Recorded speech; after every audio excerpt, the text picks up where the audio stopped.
ज्ञानं परं गीयते तत्र ज्ञानविरागभक्तिसहितं नैष्कर्ममविष्कृतं तत्सिन्नन् सुपठन् विचरन् परो भक्त्या विमुच्येन्नर कस्मै येन विभासितोऽयमतुल ज्ञानप्रदीपपुरा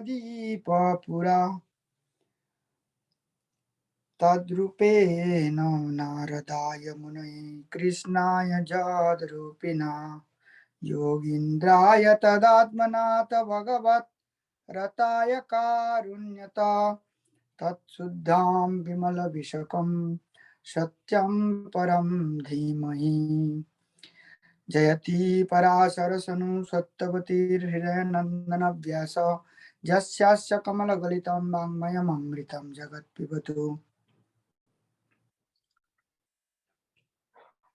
ॐ अज्ञानतिमिरान्धस्य ज्ञानाञ्जनशलाकया चक्षुरुन्मिलितं येन तस्मै श्रीगुरवे नमः।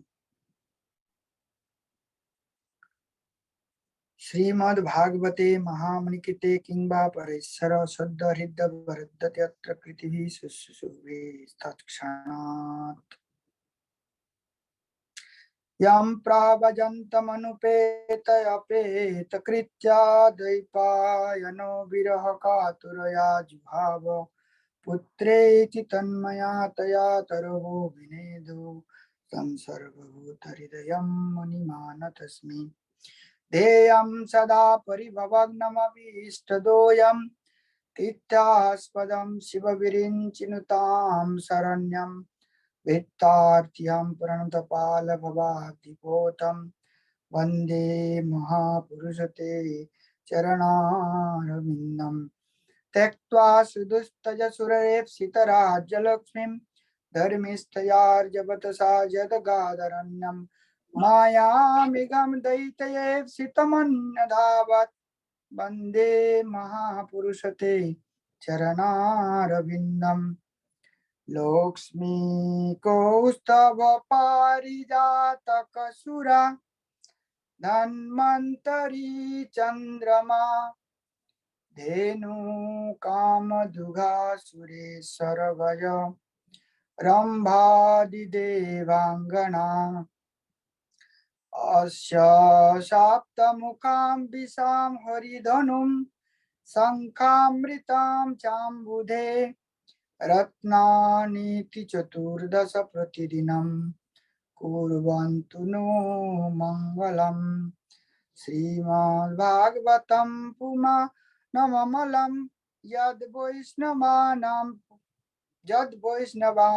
प्रियं यस्मिन् पारमहंसमेकममलं ज्ञानं परं गीयते तत्र ज्ञानविरागभक्तिसहितं नैष्कर्ममविष्कृतं तत्सिन्नन् सुपठन् विचरन् परो भक्त्या विमुच्येन्नर भूतैर्महद्भिर्जयिमा पुरा विभो निर्मायसे ते जदमुष पुरुष भुङ्क्ते गुणान् षोडश षोडशात्मक सोऽलङ्कृशिष्ट भगवान् वचांसि मे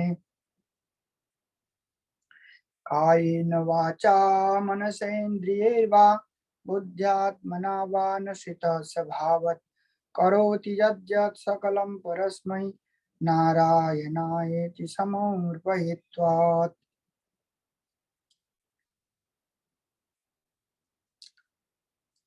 श्रीमद् भागवत कथा आरंभ की जाए। श्री भैंसदेव की जय, सुखदेव गोस्वामी की जय, परीक्षित महाराज की समस्त भक्त बिंद की जय, श्रोता बिंद की जय। तो श्रीमद् भागवत कथा महान पुण्य कथा। শ্রীমদ্ ভাগবত কথা কোথায় কবে কিভাবে হয়েছিল এই বিষয়ে ভাগবতের যে মহাত্মা এই বিষয়ে বর্ণনা করা আছে। কি কোথায় ভাগবত কথা হচ্ছিল? নৈমিষারণ্যে সুত গোস্বামীকে প্রশ্ন করেছে শৌনক আদি ঋষিগণ। তো এই বিষয়ে ভাগবতের বর্ণনা প্রসঙ্গে ভাগবতের কিছু মহিমা বর্ণনা করা হয়েছে, যেটাকে বলা হয় ভাগবত মাহাত্ম্য। তো এই ভাগবত মাহাত্ম্যতে মেন বিষয়বস্তু কি বলা হয়েছে, যে কিভাবে ভক্তি দেবীর সঙ্গে নারদ মুনির সাক্ষাৎ হলো। ভক্তি দেবীর সঙ্গে নারদ মুনির কথোপকথন, ভক্তি দেবীর যে দুঃখ, সেটা দুঃখ নিবারণ, এই বিষয়ে কিছু উপাখ্যানের কথা বলেছেন, যেটা হচ্ছে ধুন্ধুকারী আর গোকর্ণের কথা। আর গোকর্ণের দ্বারা কথাতে ধুন্ধুকারীর কিভাবে প্রেতাত্ম জনি থেকে উদ্ধার প্রাপ্তি, আর কিভাবে ভাগবত শ্রোতা আর বক্তা বা ভাগবতের কি নিয়ম, কিভাবে ভাগবত পড়তে হয়, এই 6টা বিষয়ে ভাগবত মাহাত্ম্যতে বর্ণনা করা হয়েছে। তো ভাগবত মাহাত্ম্যতে প্রথমেই বলা হয়েছে যে নারদ মুনি ভক্তি দেবীর সঙ্গে দেখা যখন হয়, ভক্তি দেবীকে তো জিজ্ঞাসা করছেন যে তুমি কে, তোমার কি পরিচয়। তো ভক্তি দেবী বলছেন, আমার নাম হলো ভক্তি দেবী, আমার উৎপন্ন হচ্ছে দ্রবিড় দেশে জন্ম, আর জ্ঞান বৈরাগ্য হচ্ছে আমার পুত্র। তো আমি এই বৃন্দাবনে এসে যদিও যুবতী হয়ে গেছি, কিন্তু আমার যে দুজন পুত্র জ্ঞান বৈরাগ্য, এরা এখনো বৃদ্ধ যেমন হয়ে পড়ে, মৃতপ্রায় হয়ে পড়ে আছে। তাই এদের জন্য চিন্তায় আমি চিন্তিত, তাই আপনার সঙ্গে দেখা হলো। আপনি কি করে এদের উদ্ধারের ব্যবস্থা হবে তার ব্যবস্থা করে দিন। তো এই কথা বলতে গিয়ে নারদ মুনি কে বন্দনা করছেন ভক্তি দেবী। জয়তি জগতি মায়াম যস্য কাया धवस्ते वचन रचन मेकम केवलम चाकलय्य ध्रुव पदमपि जत कृपा तो ध्रुवयम सकल कुशल पात्रम ব্রহ্মপুত্রম নতাস্মি। আপনাকে আমি বন্দনা করি, কারণ আপনার জয় হোক, আপনি জয় হোক। যস্য, যার কৃপাতে কায়াধব, কায়াধব মানে হচ্ছে কয়াধু পুত্র। কয়াধুর পুত্র কে ছিল? প্রহ্লাদ। প্রহ্লাদ কি করলো? আপনার কৃপাতে আপনার থেকে মন্ত্র গ্রহণ করলো, ওম নমো ভগবতে বাসুদেবায়, এই মন্ত্রের দ্বারা সে কি করলো? এই জগৎ থেকে উদ্ধার পেয়ে গেল, ভগবানের কৃপার পাত্র হয়ে গেল আপনার কৃপাতে। আর কে? বচন রচনা মেকম কেবলম চা কয়লয় ধ্রুব পদমপি। আর ধ্রুব, যে ধ্রুব পদকে প্রাপ্ত করেছিল, উত্তানবাদের যে পুত্র, সে ধ্রুব পর্যন্ত ধন্য হয়ে গেছিল আপনার কৃপাতে। সেই হচ্ছে আপনি জাত কৃপত আজকের। আর আপনি কি করেছেন? সকল কুশল, সকলের কুশলের পাত্র, আপনি সকলের জন্য কুশলের কামনা করেন, এইরকমই আপনি। তাই আপনি হচ্ছে ব্রহ্মার পুত্র, আপনাকে আমি বারবার নমস্কার করি, নতাস্মি। এই কথা বলে ভক্তি দেবী নারদ মুনিকে প্রণাম করছেন। আর নারদ মুনি ভক্তি দেবীকে তখন বলছেন যে ঠিক আছে, আমি বুঝতে পেরেছি তোমার যে দুঃখের কারণ। তুমি বৃথাই খেদ করছো, তোমার খেদের কোনো প্রশ্নই নেই। তুমি কি করছো? এত চিন্তার কি কারণ আছে? তোমার কোনো চিন্তার কারণ নেই। তুমি শ্রীকৃষ্ণের চরণাম্ব, তুমি হচ্ছে শ্রীকৃষ্ণের চরণ কমলকে গ্রহণ করে রেখেছো, তাই ফলে তোমার কোনো দুঃখের কারণ নেই, তোমার সমস্ত রকমের দুঃখ চলে যাবে। তাই তুমি কৃষ্ণের শরণাগত। তুমি কি জানো না, যার কৃপার ফলে দ্রৌপদীর লাজ নিবারণ হয়েছিল, যার কৃপায় কৌরবদের বিশাল সৈন্য সাগরকে পাণ্ডবরা জয় করেছিল, আর যার কৃপাতে গোপবধূর কৃপা করার জন্য কৃষ্ণ প্রকটিত হয়েছিল গোপবধূদের প্রার্থনাতে। তো সেই ভগবান কোথায় গিয়েছে? আপনি হয়তো মনে করতে পারেন, ভাগবতমে বলবে প্রথম স্কন্ধতে যে ভগবান স্বধামে চলে গেছেন, চলে গেলে কি হবে। তো তুমি হয়তো ভাবছো যে ভগবান এই জগতে নেই, সেই জন্য তোমার দুঃখের কারণ। কিন্তু ভগবান সব জায়গায় আছে। ভগবান কোথায় থাকে?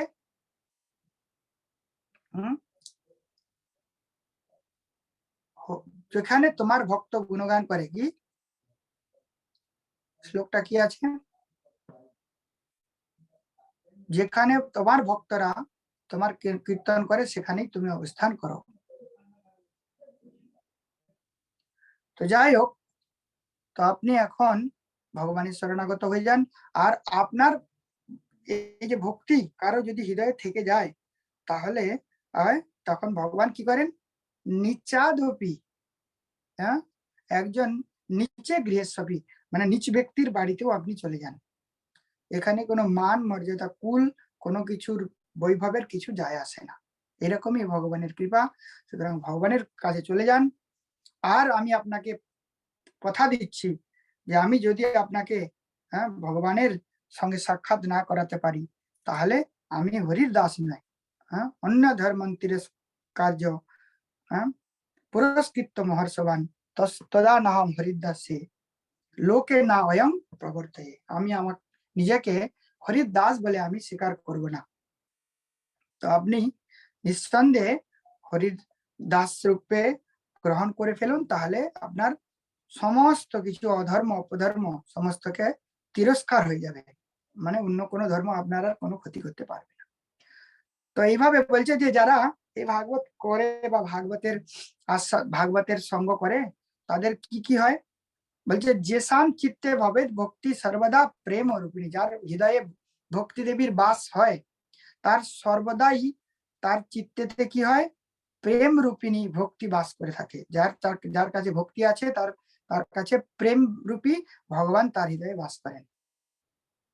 আর কি সেখানে কি হয়, ন প্রেত ন পিশাচ, বা সেখানে কোনো প্রেত পিশাচি মানে যেটাকে বলা হয় ভূত প্রেতাদি, পিশাচ রাক্ষস বশবপি অন্য আরো জীবনের অনিষ্টকারী প্রাণী, তারা তোমার কাছে আসতে পারবে না।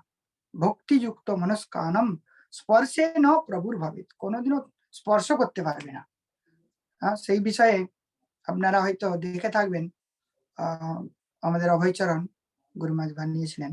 তো অভয়চরণের ওখানে দেখানো হয়েছে যে ভক্তি বিনোদ ঠাকুর ভাগবত কেবল সঙ্গে নিয়ে আছে, আর কত ভূত পেশাচ এসে, কত মা যোগীরা এসে, কত রকমের কি বলে ভণ্ড ব্যক্তিরা এসে অনেক রকমের তার কি বলে ভূত পেশের বিদ্যা দিয়ে কত কিছু ভাবে চেষ্টা করলো, কিন্তু ভক্তি বিনোদ ঠাকুর তার দৃঢ় প্রতিজ্ঞা ভগবান তাকে রক্ষা করবেন, আর ভাগবতকে সঙ্গে নিয়ে সমস্ত বিপদ থেকে মুক্ত হয়ে চলে গেল।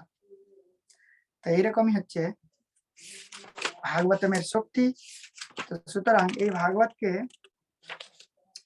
কিভাবে, এখানে কিছু ভক্তিদেবী প্রশ্ন করেছে নারদ মুনিকে যে এই যে কলিযুগে যখন প্রবির্ভাব হলো, তো পরীক্ষিত যখন রাজা হয়েছিলেন তখন তো কলিযুগের সঙ্গে পরীক্ষিত মহারাজের দেখা হয়েছিল, তো উনি তাকে ছেড়ে দিলেন কেন? তাকে তো মেরে দেওয়া উচিত ছিল। কলিযুগ মানে যেখানে চারখানা দোষের জায়গা, তো সেই জায়গাকে আমাদের মানে পুরো অপবিত্র করে দেয়, সেই জায়গা তো উনি স্থান দিলেন কেন? তো তখন পরীক্ষিত মহারাজ বলছেন যে পরীক্ষিত মহারাজের একটা শুদ্ধ ভক্তের গুণ ছিল। অন্য ধর্ম কি বলছে পরীক্ষিতের মধ্যে কি ছিল, যৎ ফলম নাস্তি তপসা ন যোগে ন সমাধিনা ন যৎ ফলম লভতে সম্যক কলৌ কেশব কীর্তনাথ। কলির যে কীর্তন হয় যদি কেউ করে থাকে তাহলে কি হয়, সেখানে কোন রকমের জপ করে যে ফল সেই ফল লাভ হয় না,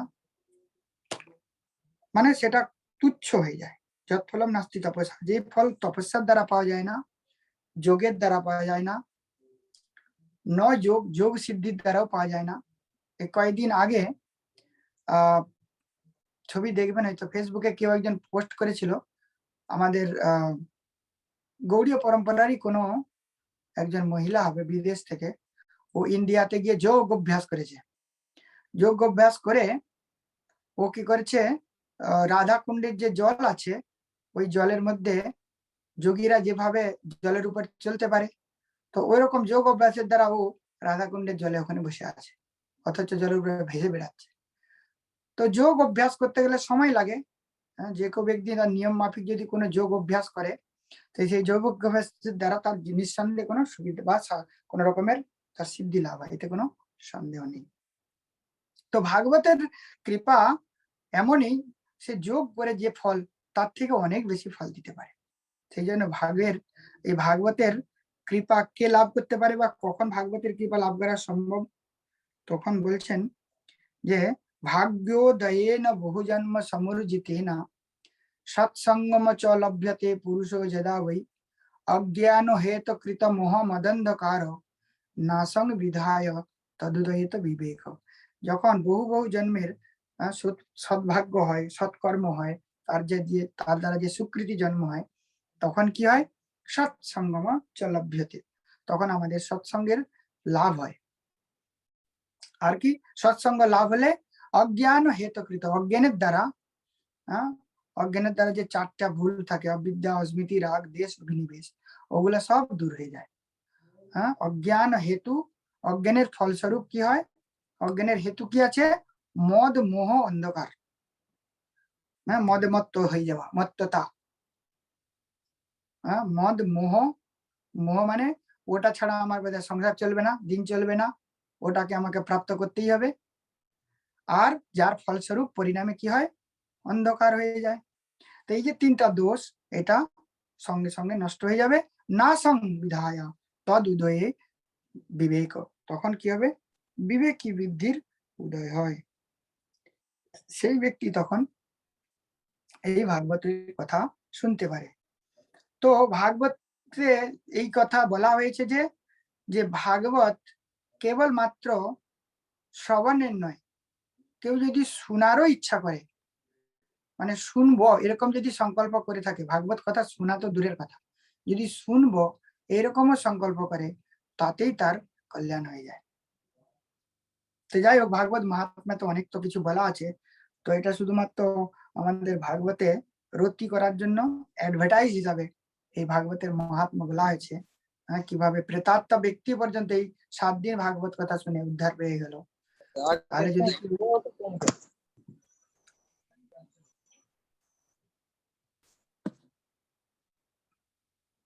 তো প্রেতাত্ম দেহ থেকে সে উদ্ধার প্রাপ্ত হয়ে বিষ্ণু লোকে প্রাপ্ত হয়ে গেল।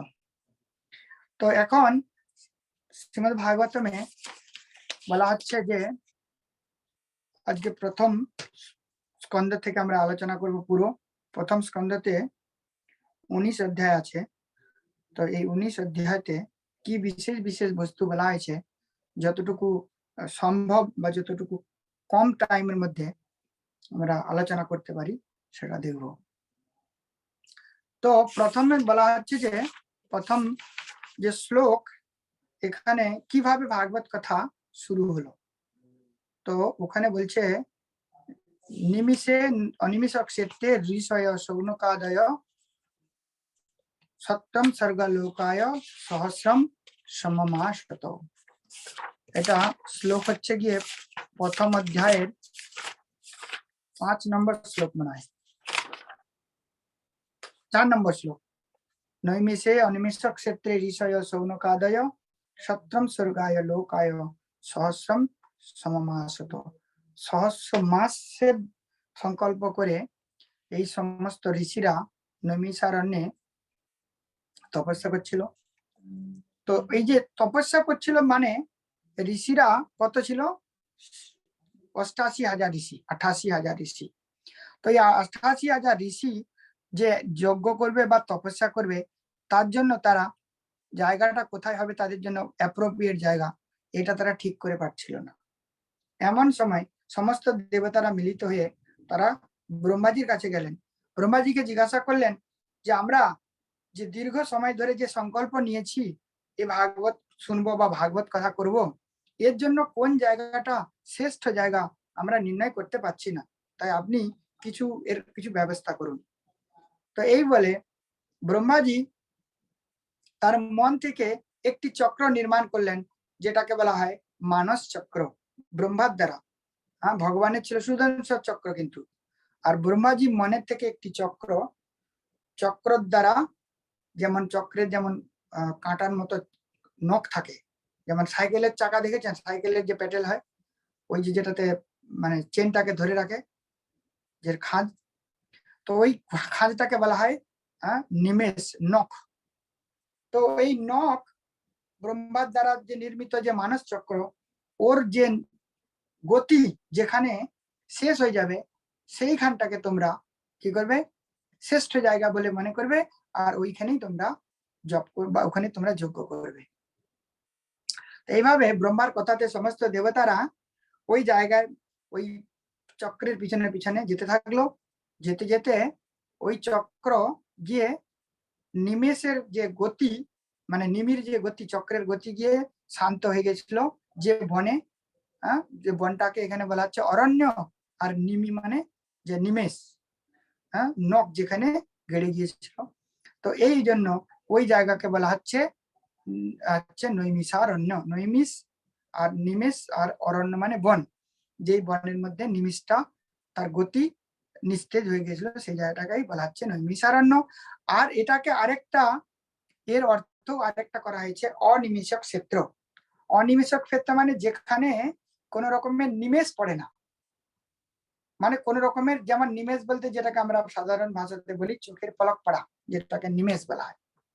তো ওটা হচ্ছে অনিমেষক ক্ষেত্র, মানে যেখানে দেবতাদের শুদ্ধ কাজ বা শুভ কাজের করার জন্য জায়গা, এই জন্য এটাকে বলা হচ্ছে অনিমেষক ক্ষেত্র। তাহলে নৈমিষারণ্যের দুটো নাম, একটা হচ্ছে নৈমিষারণ্য আর একটা হচ্ছে অনিমেষক ক্ষেত্র। যেখানে বিষ্ণু পূজার জন্য যে কিছু সংকল্প কাজ করা হয়, বেদ অধ্যয়ন করা হয় যে জায়গা, সেটাকে বলা হয় অনিমেষক ক্ষেত্র।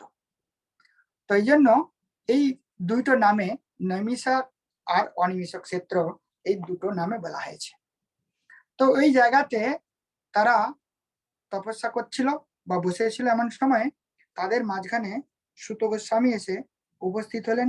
সুত গোস্বামী উপস্থিত হলে সমস্ত ঋষিরা তাকে দেখে প্রণাম করে সুত গোস্বামীর সামনে তারা প্রণাম করতে শুরু করলেন। প্রণাম করে তাদের কিছু কিছু প্রশ্ন লাগলেন। তো এই প্রশ্ন করতে গিয়েই সুত গোস্বামী তাদের প্রশ্নতে সন্তুষ্ট হয়ে তিনি ভগবানের বন্দনা করতে শুরু করেন। এই জন্য ভাগবতমে যে তিনটা প্রথম শ্লোক আছে, প্রথম নম্বর শ্লোক, দ্বিতীয় শ্লোক আর তৃতীয় শ্লোক।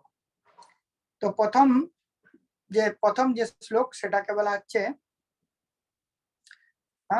এটা 3 প্রকারের মঙ্গলাচরণ বলা হয়েছে। মঙ্গল আচরণ করেছেন ভগবানের, মঙ্গলাচরণ মানে কি বলছে, মঙ্গল মধ্যানি, মঙ্গল স্থানী আর মঙ্গল অন্ত্যানি।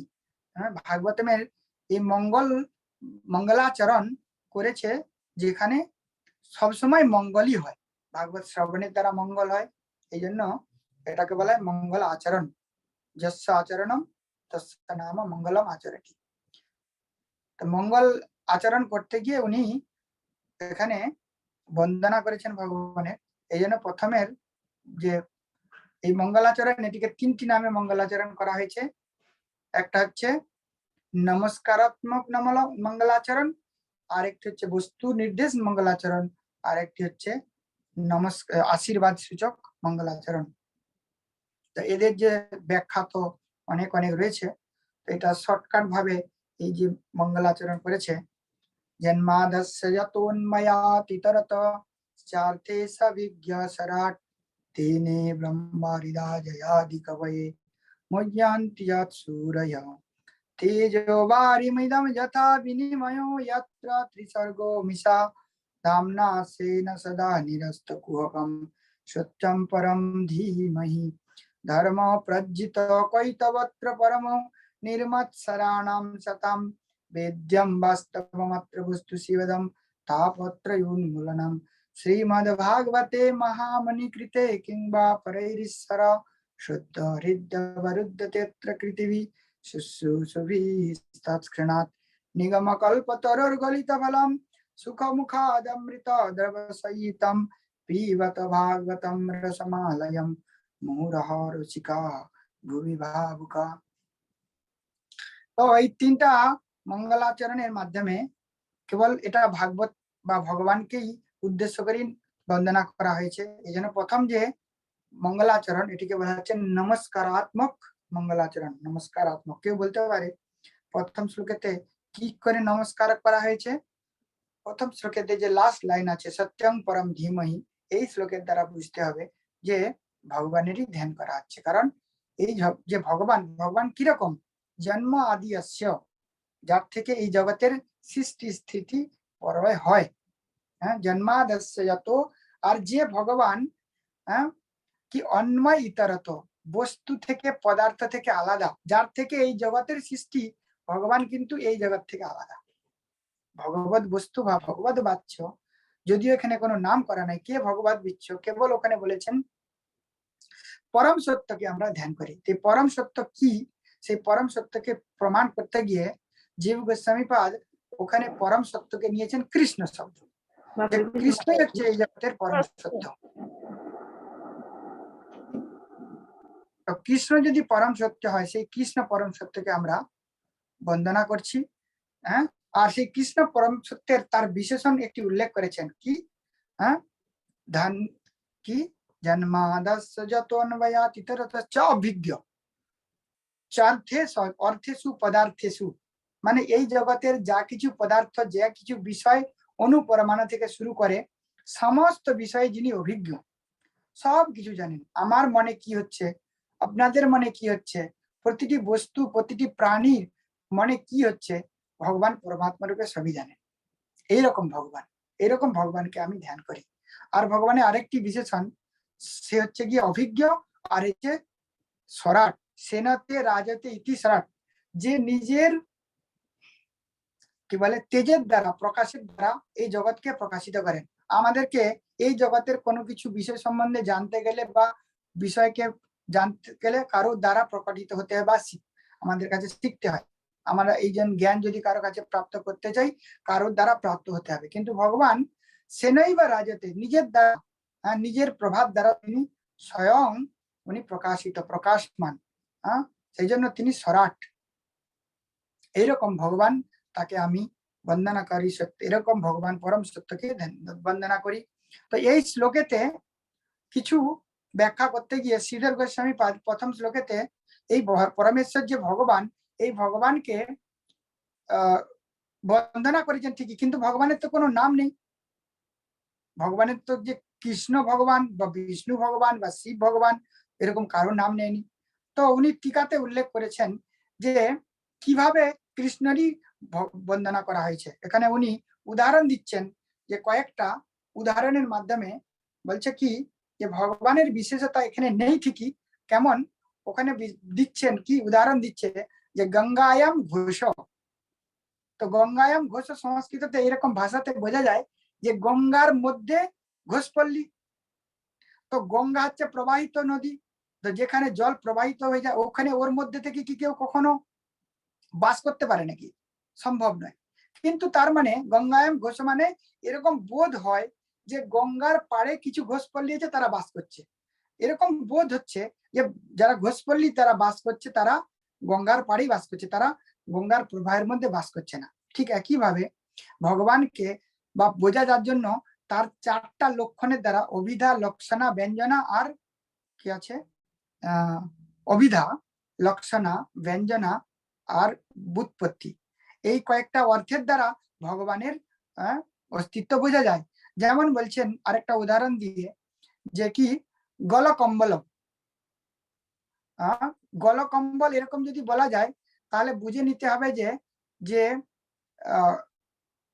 যে গরুর মতো যে জন্তু রয়েছে তার বোধ হতে হয়।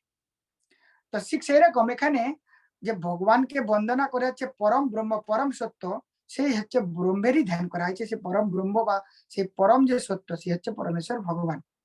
সেই পরমেশ্বর ভগবানকে ধ্যান করার কথা বলা আছে। সেটাকে ব্যাখ্যা করতে গিয়ে শ্রীধর গোস্বামী দুটো এর অর্থ করে বলেছেন যে ভগবানের এর দুটো লক্ষণের দ্বারা বোঝা যায়। তার দুটো লক্ষণের একটা হচ্ছে গিয়ে স্বরূপ লক্ষণ, আর একটা হচ্ছে তার তটস্থ লক্ষণ। স্বরূপ লক্ষণ মানে ভগবান যে সবসময়ের জন্য তিনি স্বতন্ত্র, স্বাধীন, কারোর দ্বারা পরিচালিত হয় না, যে যা কিছু কাজ চিন্তা মাত্রই সবকিছু করে ফেলে, এটা হচ্ছে ভগবানের স্বরূপ লক্ষণ। আর আরেকটা হচ্ছে কি বলে তটস্থ লক্ষণ, ভগবান যা শক্তির দ্বারা কার্য করে। হ্যাঁ, তেজ বারি মিদাম যথা বিনিময় যত্রতি স্বর্গমিশা, এই যে এটা লাইন, এটা হচ্ছে গিয়ে ভগবানের কি তটস্থ লক্ষণ। মানে তটস্থ মানে যে তার কার্য, ভগবানের যে কার্য। আর ভগবানের স্বয়ং স্বতন্ত্র, যে তার নিজের স্বরূপ। ভগবান স্বরূপ কি, তেনে ব্রহ্মা ইদা আদি য কবে, ভগবান এমনই অভিজ্ঞ, সে ব্রহ্মাকে পর্যন্ত এই জ্ঞান দান করেছেন। তেনে ব্রহ্ম হৃদয় আদি, ব্রহ্মার হৃদয়ে প্রথমে এই জ্ঞান দান করেছেন। দ্বিতীয় স্কন্ধতে আমরা যখন আলোচনা করব 9 অধ্যায়তে, ওখানে ব্রহ্মাজি যখন ভগবানের ধ্যান করছিলেন, ব্রহ্মাজি ভগবানের ধ্যানে সন্তুষ্ট হয়ে তাকে চতুর্শ্লোকী ভাগবত জ্ঞান দান করেছিলেন। ওটা আমরা দ্বিতীয় স্কন্ধে গিয়ে জানতে পারবো। তো যাই হোক, যিনি ব্রহ্মাকে পর্যন্ত জ্ঞান দান করেছিলেন, এইরকম ভগবানকে আমি বন্দনা করি। এই ভগবান কিরকম? এই ভগবান কি এমনই ভগবান যে ভগবান কি এমনই সজে, এমনই নিজের তার তেজে প্রকটিত। এখানে ধামনা, ধামনার হচ্ছে শব্দ অর্থ ধাম বলা হয়। এর 4টি অর্থ করেছেন বিশ্বনাথ চক্রবর্তী মহারাজ। ধাম শব্দের অর্থ তেজ, ধাম শব্দের অর্থ স্থান, ধাম শব্দের অর্থ কান্তি, ধাম শব্দের অর্থ প্রকাশ। অর্থাৎ ভগবানের যে ধাম বা ভগবানের যে স্বভাব কান্তির দ্বারা তিনি এই জগৎকে স্বয়ং প্রকটিত করেন। যখন আপনারা পরে যখন জানতে পারবেন বৃন্দাবনের মহিমা বা বৃন্দাবন ধাম সম্বন্ধে যখন আমরা আলোচনা করব, তো এই বৃন্দাবনটা কিরকম বলা হয়েছে? দিব্য ধাম।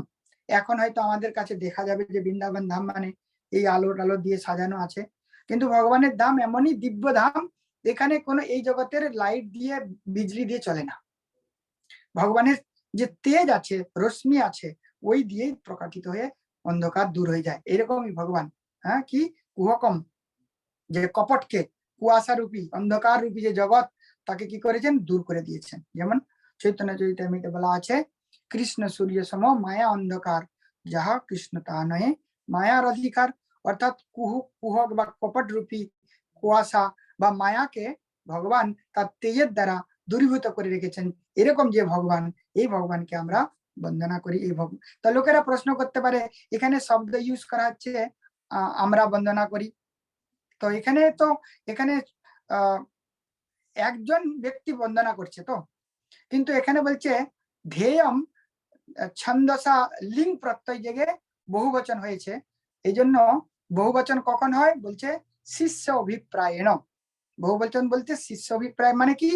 আমি এবং আমার শিষ্যরা মিলে একত্রিত হয়ে সকালে পরম সত্যের ধ্যান করছি। এটা হচ্ছে প্রথম শ্লোকের প্রথম হচ্ছে নমস্কারাত্মক মঙ্গলাচরণ। এরপর দ্বিতীয় মঙ্গলাচরণে বলা হচ্ছে ভাগবতে অনুবন্ধ চতুষ্ট রয়েছে। অনুবন্ধ চতুষ্টয় কি কি? হ্যাঁ, সেই 4টি অনুবন্ধ হচ্ছে, 4টি অনুবন্ধ চতুষ্টয় 4টি হচ্ছে জিনিস যেটাকে এই ভাগবতেতে বর্ণনা করা হয়েছে। সেই 4টি অনুবন্ধ হচ্ছে গিয়ে বিষয় অধিকারিশ্চ সম্বন্ধশ্চ প্রয়োজনম বিনা অনুবন্ধ জ্ঞাতৈব মঙ্গলম নৈব শাস্যতে। অর্থাৎ অনুবন্ধকে বা বিষয়বস্তুকে আমরা যদি না জানি, তাহলে আমাদের এই ভাগবত পড়ে কিভাবে কল্যাণ হতে পারে?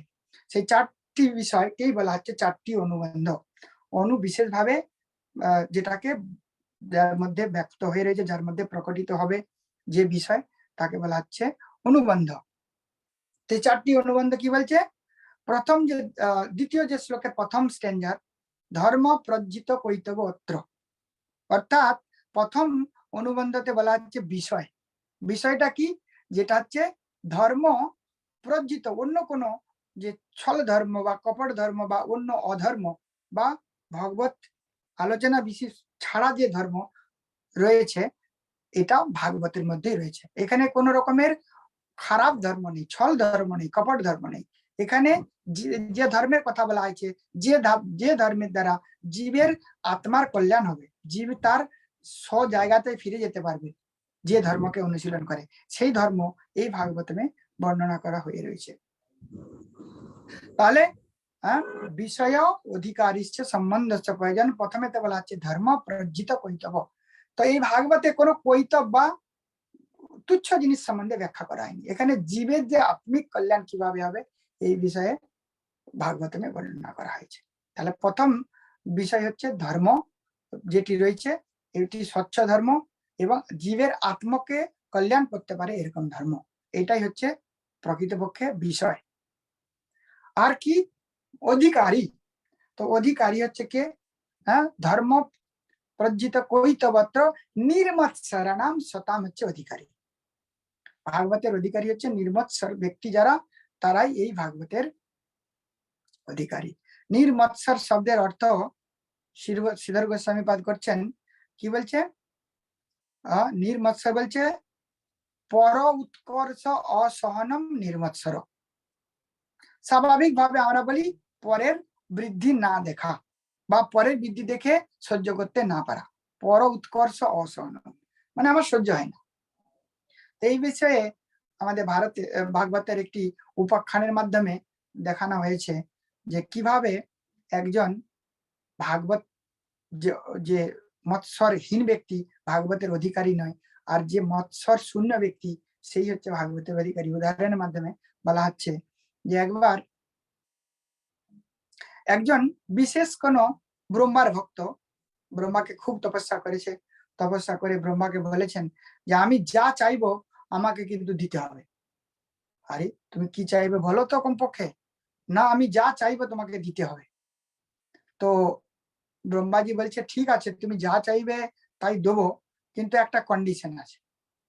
সেই কন্ডিশনটা কি, যে যদি তুমি যা চাইবে তোমার যে পড়োশী ব্যক্তি হবে, তোমার যে প্রতিবেশী, তার কিন্তু দুগুণা হয়ে যাবে।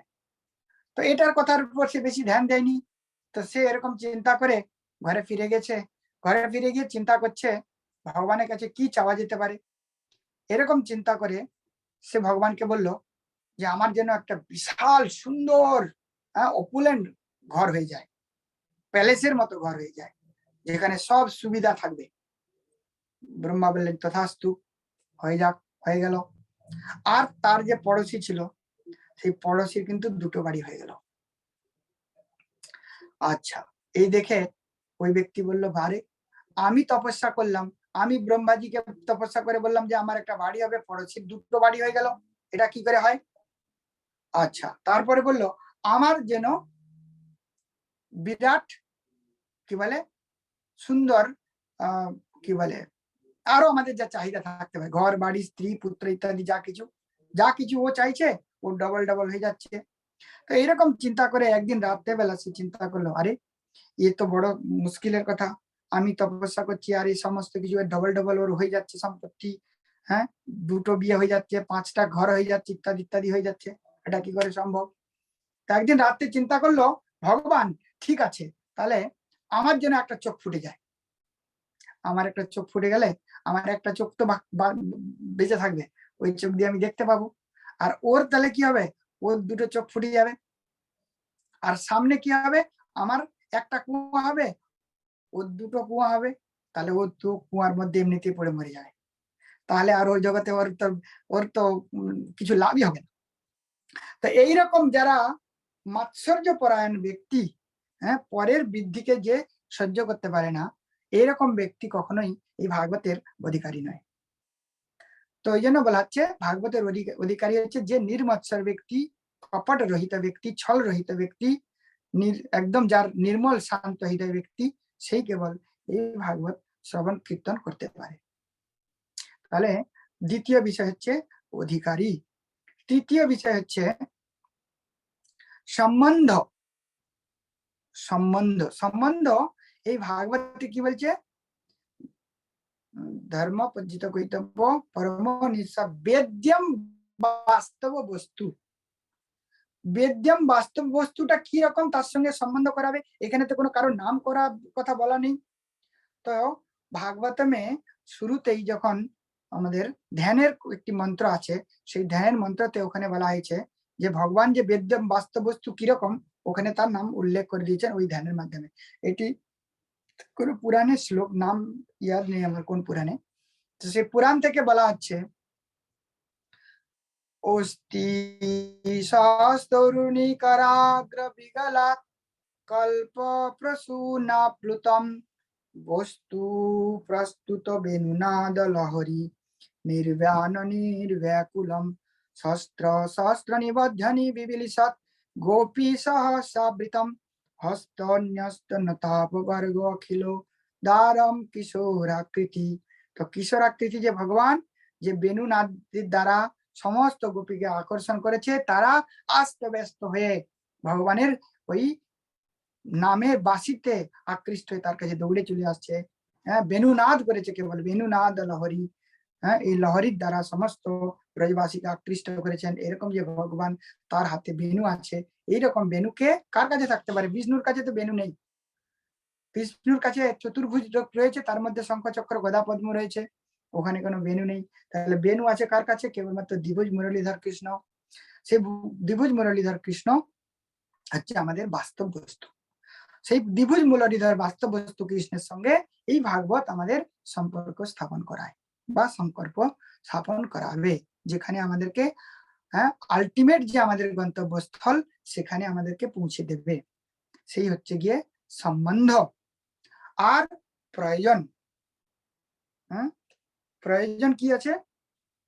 কৃষ্ণ প্রাপ্তি, কৃষ্ণকে প্রাপ্তি ঘটাবে, কৃষ্ণকে প্রাপ্তি করিয়ে দেবে। তাহলে নির্মৎসরণাম সতাম বেদ্যম বাস্তবস্তু শিবদম। শিবদম মানে এখানে কি বলা হয়েছে, কে বলতে পারে? হাত তুলুন। শিবদম মানে কি?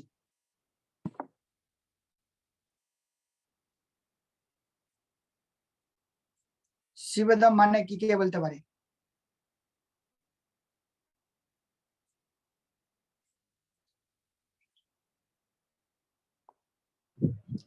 কেউ হাত তুলছে না, সব হাত হাত সব। ভগবান শিবজি।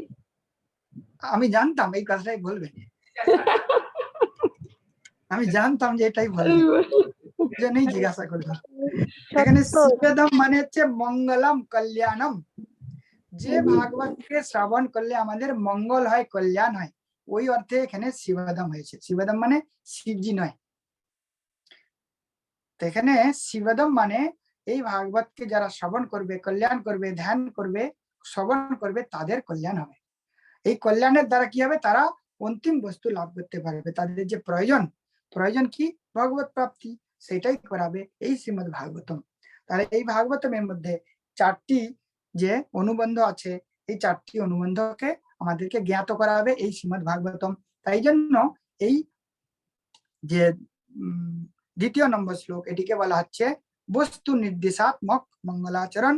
3য় মঙ্গলাচরণকে বলা হচ্ছে নমস্কার, হয়ে গেল আশীর্বাদ থেকে মঙ্গলাচরণ। এই ভাগবতকে আমরা কিভাবে লাভ করতে পারি, বা ভাগবত কিভাবে আশীর্বাদক, যেটিকে স্কন্দ পুরাণেতে বর্ণনা করা হয়েছে, কস্মৈ येन বিভাসিতয়ম অতুল জ্ঞান প্রদীপ পুরা তদ্রূপেণ চ নারায়ায় মুনয়ে কৃষ্ণায় তদ্রূপিনা। অর্থাৎ এই যে ভগবত রূপী, ভগবানের কৃপা রূপী যে ভাগবত, এটি এই জগতে আসলো কিভাবে? প্রথমে ভগবান ব্রহ্মাজিকে দিলেন, ব্রহ্মা আবার নারদ মুনিকে দিলেন, নারদ মুনি আবার ব্যাসদেবকে দিলেন, ব্যাসদেব আবার সুখদেব গোস্বামীকে দিলেন, আবার সুখদেব গোস্বামী সুত গোস্বামীকে দিলেন, সুত গোস্বামী আবার সৌনকাদি ঋষিকে শোনালেন, বা সুখদেব গোস্বামী আবার পরীক্ষিতকে শোনালেন। তো এইভাবে এই ভাগবত কি হচ্ছে আমাদের একটু সুন্দর। এখানে নিগম, নিগম শব্দের অর্থ হচ্ছে, নিগম শব্দের অর্থ হচ্ছে বেদ বা শাস্ত্র। তো এই নিগম শাস্ত্রকে কারোর মাধ্যমে আমাদেরকে প্রাপ্ত করতে হবে। নিগম শাস্ত্রকে বলছেন টিকাতে যে ভাগবত পড়ো গিয়া ভাগবত স্থানে একান্ত আশ্রয় করো চৈতন্য চরণে। তো চৈতন্যের চরণকে আশ্রয় করে ভাগবতকে যদি কেউ জানতে চায় বা শিখতে চায় বা লাভ করতে চায় ভাগবতের কৃপা, তাহলে ভাগবতের কাছে যেতে হবে। ভাগবতকে 2 রকমের ভাগবত বলা হয়, ব্যক্তি ভাগবত আর গ্রন্থ ভাগবত। তো যাই হোক, এই 3 ভাবে মঙ্গলাচরণ করা হলো, যে এই ভাগবতকে কৃপা লাভ করতে গেলে কারোর মাধ্যমে এই ভাগবতের কৃপা লাভ করতে হয়। এই জন্য 3 নম্বর মঙ্গলাচরণকে বলা হয় আশীর্বাদক মঙ্গলাচরণ। এইভাবে মঙ্গলাচরণ করার পরে সুত গোস্বামীর কাছে কি বলে, সুত গোস্বামী কি করছেন? সৌনকাদি ঋষিদের প্রশ্ন করছেন সুত গোস্বামীর কাছে, যে আমাদের কিছু প্রশ্ন আছে, সেই প্রশ্নগুলি আপনি বলুন। তো প্রথম প্রশ্ন করেছেন কি? প্রথম প্রশ্ন হচ্ছে 9 নম্বর শ্লোক। প্রশ্ন করছেন কিম শ্রেয় ক শাস্ত্র সার সা অবতার প্রয়োজনম। এটা হচ্ছে প্রশ্ন, 3টা প্রশ্ন এক শ্লোকে বলে দিল। কিম শ্রেয় ক শাস্ত্র সার স্বাবতার প্রয়োজন, কিম কর্ম কো অবতারস্য ধর্মং কম শরণং গত। দ্বিতীয় লাইনে 3টা প্রশ্ন বলে দিল, টোটাল 6টা প্রশ্ন করে দিল। ইত্যেতে সুতম উদ্দেশ্য, সুত গোস্বামীর উদ্দেশ্যে শর্ট প্রশ্ন মুনিভিরকৃত, সমস্ত মুনিরা এই 6টি প্রশ্ন করেছিলেন। তো এই 6টি প্রশ্ন নিশ্চয়ই সকালে জানা হয়ে গেছে। তাহলে 9 নম্বর শ্লোক হচ্ছে প্রথম প্রশ্ন, যে কিভাবে জীবের শ্রেয় লাভ হয়। 2 হচ্ছে ভগবানের যে শাস্ত্রের সার কি, ভুরিনি ভুরি কর্মাণি, পরের শ্লোক শতব্যানি বিভাগস 11 নম্বর শ্লোক। অত সদা যৎসারং সমুদ্রিত মনীষয়া বুড়ি ভদ্রায় ভূতানাম জেনাত্মা প্রসিদ্ধতি। তৃতীয় হচ্ছে ভগবানের স্ব-অবতার হচ্ছে কি সুতম জানাসি ভদ্রাঙ্কে ভগবান সপ্ততম প্রতি দেবকং বাসুদেব ইয়াত্ত যস্য চিকিৎসায়। ভগবান কি কার্য করার জন্য দেবকী বসুদেবের গর্ভে আবির্ভূত হলেন। তারপরে তার কর্ম কি ছিল? তস্য কর্মান্য উদারানি পরিগীতানি সুদীবি ব্রুহিণ শ্রদ্ধা ধানানাম লীলায়া দদত। বলা কি কি লীলা করলেন, কি কি কর্ম করলেন, এই বিষয়ে যদি আপনি বলেন। আর কি ভগবানের অবতারদের নাম বলুন, অবতাররা কিরকম ছিল, অবতারদের সম্বন্ধে বলুন। আর ভগবান যখন প্রথম অধ্যায়ের লাস্ট শ্লোক ব্রুহি যোগেশ্বরে কৃষ্ণে ব্রহ্মণ্যে ধর্ম বর্মণি সংকষ্ট মধুনা পেতে ধর্মম কম শরণম গত। অর্থাৎ ভগবান যখন তার এই জগতের লীলা সমাপ্ত করে উনি ওনার স্বধামে ফিরে যান, তখন ধর্ম কার শরণাগত হলো। এই হলো 6টি প্রশ্ন। এই 6টি প্রশ্নের পরিপ্রেক্ষিতেই দ্বিতীয় অধ্যায় শুরু। দ্বিতীয় অধ্যায়তে বলা হচ্ছে যে ভগবত ভক্তির কথা এবং ভগবত ভক্তির দ্বারাই জীবের প্রকৃতপক্ষে কল্যাণ লাভ হয়। জীবের কল্যাণ কেবলমাত্র সম্ভব, কিভাবে সম্ভব সেটা বলছে কৃষ্ণ ভক্তি পরম শ্রেয়। কৃষ্ণ ভক্তির দ্বারাই জীবের পরম শ্রেয় হয়। এই কথাটির উত্তর দিতে গিয়ে সুত গোস্বামী শৌনকাদি ঋষিদেরকে প্রথমে তো ধন্যবাদ করেছেন। মুনয় সাধু পৃষ্ঠং ভগবদ্ভীর লোক মঙ্গলম যৎকৃত কৃষ্ণ সম্বন্ধ যৎকৃত কৃষ্ণ সংপ্রশ্ন येनात्मासं প্রসিদ্ধতি। তোমাদের যে প্রশ্ন, এই প্রশ্নটি অত্যন্ত গুরুত্বপূর্ণ প্রশ্ন, কেননা এই প্রশ্ন লোকেদের কল্যাণ সাধন করতে, লোকেদের মঙ্গল করতে পারে। এই প্রশ্ন শুনে উনি উনার গুরুদেবকে বন্দনা করছেন। সুত গোস্বামী বর্ণনা করছেন সুখদেব গোস্বামীকে কি यम प्रावजंतम अनुपेत अपेत कृत्य द्वैपायनो विरह कातुरया जुहावो पुत्रैति तन्मया तर्वो विनेदो स्तम सर्वभूत हृदयम मणिमान तस्मि। তো यम प्रावजंतम, यम মানে এখানে यम হচ্ছে একটি কি বলে এটাকে সর্বনাম পদ বলা হয়। সর্বনাম পদেতে यम শব্দ ইউজ করা হয়েছে পঞ্চমীর না দ্বিতীয় একবচন করা হয়েছে। তো বলছে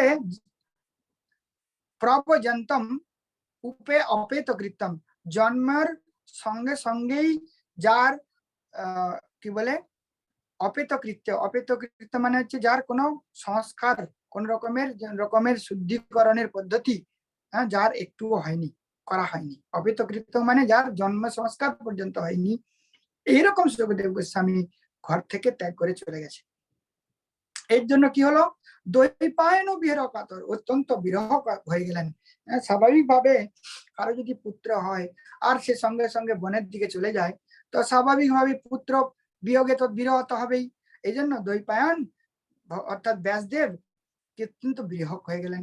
আর আজুহাব, ডাকতে শুরু করলেন, আরে পুত্র তুমি কোথায় যাও, কোথায় যাও। এই পুত্র পুত্র করতে করতে তার পিছনে পিছনে দৌড়াচ্ছে। পুত্রেতি তন্ময়া তরব বিনেদু, তার এই কথা শুনে তরব তারা কি হচ্ছে, তারা কৃষ্ণগত হয়ে গিয়ে তারা এরকম করে কি করছে, তার প্রতিধ্বনিত করছে যে তুমি যাকে ফিরাতে এসেছো সে আর কোনো ফিরে যাবে না, আর কে ফেরানোর চেষ্টা তুমি করো না। এইরকম সে সমস্ত লোকের হৃদয়ে বাসকারী যে ভগবান সুখদেব গোস্বামী, সেই সুখদেব গোস্বামীকে আমি বন্দনা করি। এইভাবে সুখদেব গোস্বামী আরেকটি শ্লোকের মাধ্যমে বন্দনা করে গিয়ে বলছেন যে তোমরা যে প্রশ্ন করেছো এই প্রশ্ন অত্যন্ত কল্যাণকারী। সেই কিরকম কল্যাণকারী প্রশ্ন, তখন বলছে সবই পুংসাং পর ধর্ম ইয়ত ভক্তির অধক্ষ যে অহেতুক প্রতিহতা জয়াত্মা সম্প্রসিদ্ধতি, যে কেবলমাত্র সমস্ত মানুষের একটাই মাত্র পরম ধর্ম হবে কি, ভক্তি যোগ করতে হবে অদক্ষ ভগবানের প্রতি। অদক্ষ যে ভগবানের প্রতি যদি ভক্তি অনুশীলন করে তবেই প্রকৃতপক্ষে আমাদের কল্যাণ হবে, তাছাড়া আর আমাদের অন্য কোনো ভাবে কল্যাণ হবে না। কল্যাণ হবে কিন্তু প্রকৃতপক্ষে কল্যাণ হবে না। তো এই কথা বলতে গিয়ে এই অধ্যায়তে আর কি ভাবে ভগবানের প্রতি কল্যাণ হবে ভক্তি করলে, তখন বলছে বাসুদেবে ভগবতী ভক্তি যোগ উপযোজিত যেনা চাসু বৈরাগ্যম জ্ঞানম চতুর্হিতুকম। বাসুদেবের প্রতি ভক্তি যোগ করলে তার মধ্যে স্বাভাবিকভাবে বৈরাগ্য হবে, জ্ঞান হবে, আর তার আশু শীঘ্রই এগুলো লাভ হয়ে যাবে ভগবানের প্রতি ভক্তি করলে, আলাদা ভাবে আর অন্য কিছু করার দরকার নেই। তখন কি বলছে, ধর্মস্য অপবর্গস্য নর্থ, তখন যে ধর্ম করলে যে অপবর্গ লাভ করা হয় এটাকেই জীবনের শ্রেষ্ঠ বস্তু বলে মনে করে, তখন এটা মনে হবে। আদারওয়াইজ আমরা পবর্গ প্রাপ্ত হবো। 4টি পবর্গের কথা বলা হয়েছে, 5টি, পবর্গ, ববর্গ, ভবর্গ, মবর্গ ইত্যাদি বলা হয়েছে। আর অপবর্গ হচ্ছে 4টি, ধর্ম, অর্থ, কাম, মোক্ষ। তো এই পবর্গ আর অপবর্গের সম্বন্ধে 4র্থ অধ্যায়তে গিয়ে আমরা দেখি কতটা আলোচনা করতে পারি। তো এখানে যে ভাগবতে বর্ণনা করা হয়েছে যে নির্মল যে পবর্গ আর অপবর্গের ঊর্ধ্বে যেটা ব্যাসদেব রচনা করলেন। পুরাণে কিন্তু এই যে 4 প্রকারের যে ধর্ম বর্গ, চতুর্বর্গ, চতুর্বর্গ হচ্ছে ধর্ম, অর্থ, কাম, মোক্ষ, ভাগবতমে আগে বর্ণনা করা ছিল না, যার ফলে সুখদেব গোস্বামীর মনে শান্তি ছিল না, সরি, ব্যাসদেবের মনে কোন রকমের শান্তি ছিল না। তাই তিনি নারদ মুনির দ্বারা উপদিষ্ট হয়ে উনি এই ভাগবতকে রচনা করলেন। এই ভাগবতকে রচনা করার পরেই উনার মনে সন্তুষ্টি হলো। তো এইভাবে 2য় অধ্যায়তে বলা হলো যে কেবলমাত্র ভগবানের প্রতি ভক্তির দ্বারাই জীবের প্রকৃতপক্ষে কল্যাণ সম্ভব, আর অন্য কোনো ভাবেই কল্যাণ হবে না। তো এইভাবে এইটাই হচ্ছে 2য় অধ্যায়তে এটুকুই বলা হলো। এরপর কন্টিনিউ যে প্রশ্ন করেছিলেন সেই প্রশ্নের একটি প্রশ্নের উত্তর 2য় অধ্যায়তে অ্যাবাউট 4টি প্রশ্নের উত্তর দেওয়া হয়েছে। এখানে বলেছেন যে 4টি প্রশ্নের উত্তরের মধ্যে এই 3য় অধ্যায়তে 4টি প্রশ্নের 2য় 3য় মিলে 4টা প্রশ্নের উত্তর। এখানে একটা অবতারদের যে বর্ণন এখানে 3য় অধ্যায়তে দেওয়া আছে। ভগবানের যে বিভিন্ন অবতারদের কথা আছে, সেই অবতারের কথা বলতে গিয়ে আমরা অনেকের মধ্যে মনে প্রশ্ন হতে পারে যে অবতার বলতে আমরা তো জানি 10 অবতারের কথা বলা হয়েছে, সবাই নিশ্চয়ই এটা জানে, কিন্তু তাহলে কি 10 অবতার? আসলে তাই 10 অবতার যে কথাটা, এটা আমাদের একজন গোস্বামী, জয়দেব গোস্বামীর দ্বারা যে রচিত 10 অবতার স্তোত্র, এটা উনার চয়েস অনুযায়ী উনি লিখেছেন, যাতে আমাদের কমপক্ষে বোধগম্য হয় বা বুঝতে পারি যে 10 অবতার তত্ত্বটা কি জিনিস। সেই জন্য 10টা অবতারের নাম নিয়ে নিয়েছে। কিন্তু 10 অবতার কিন্তু ভগবানের 10 অবতার নয়, 10 অবতার ভগবানের অনেক অবতার। তাই সেটাই অবতার সম্বন্ধে জ্ঞান করানোর জন্য 3য় অধ্যায়তে পুরো 24 যে অবতার আছে তার 24 অবতারের নাম উনি নিয়েছেন। তো 1ম নম্বর অবতারেতে বলা হচ্ছে ব্রহ্মার প্রথম যে 4 জন মনসপুত্র, মন থেকে যাদের জন্ম হয়েছে তারা হচ্ছে চতুষ্কুমার।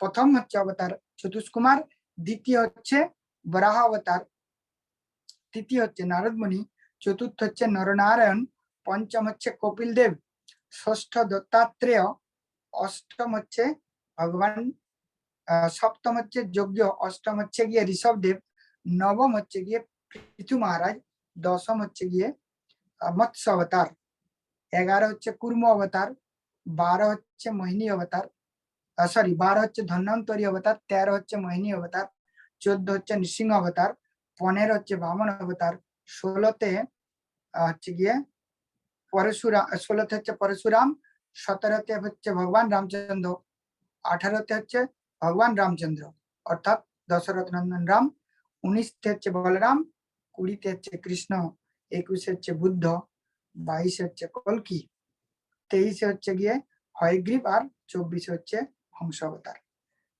হয়গ্রীব আর হংস এই দুটোর কথা যদিও উল্লেখ নেই, টিকাকাররা এই দুটোর কথা উল্লেখ করেছেন। তো এই হচ্ছে 24 অবতারের কথা। আর এই 24 অবতারদের যে কার্যকলাপ এটা সকলেই প্রায় জানে, অনেকবার বলা হয়েছে, এখন আর অত ডিটেল করে বলা সম্ভব না, বা বলতে গেলে এগোতে পারবো না। তো এখন 4র্থ অধ্যায়তে ব্যাসদেবের প্রকট, ব্যাসদেবের দ্বারা বেদ বিভাজন, আর ব্যাসদেবের মনের অসন্তোষ, এই 3টা বিষয় সম্বন্ধে আলোচনা করা হয়েছে। তো ব্যাসদেব এরকম অবস্থাতে কি করছেন, ব্যাসদেব যখন উনি দেখলেন যে এই জগতের পরিস্থিতি, যখন তার পুত্র সুখদেব গোস্বামী যান, তো যাওয়ার পথে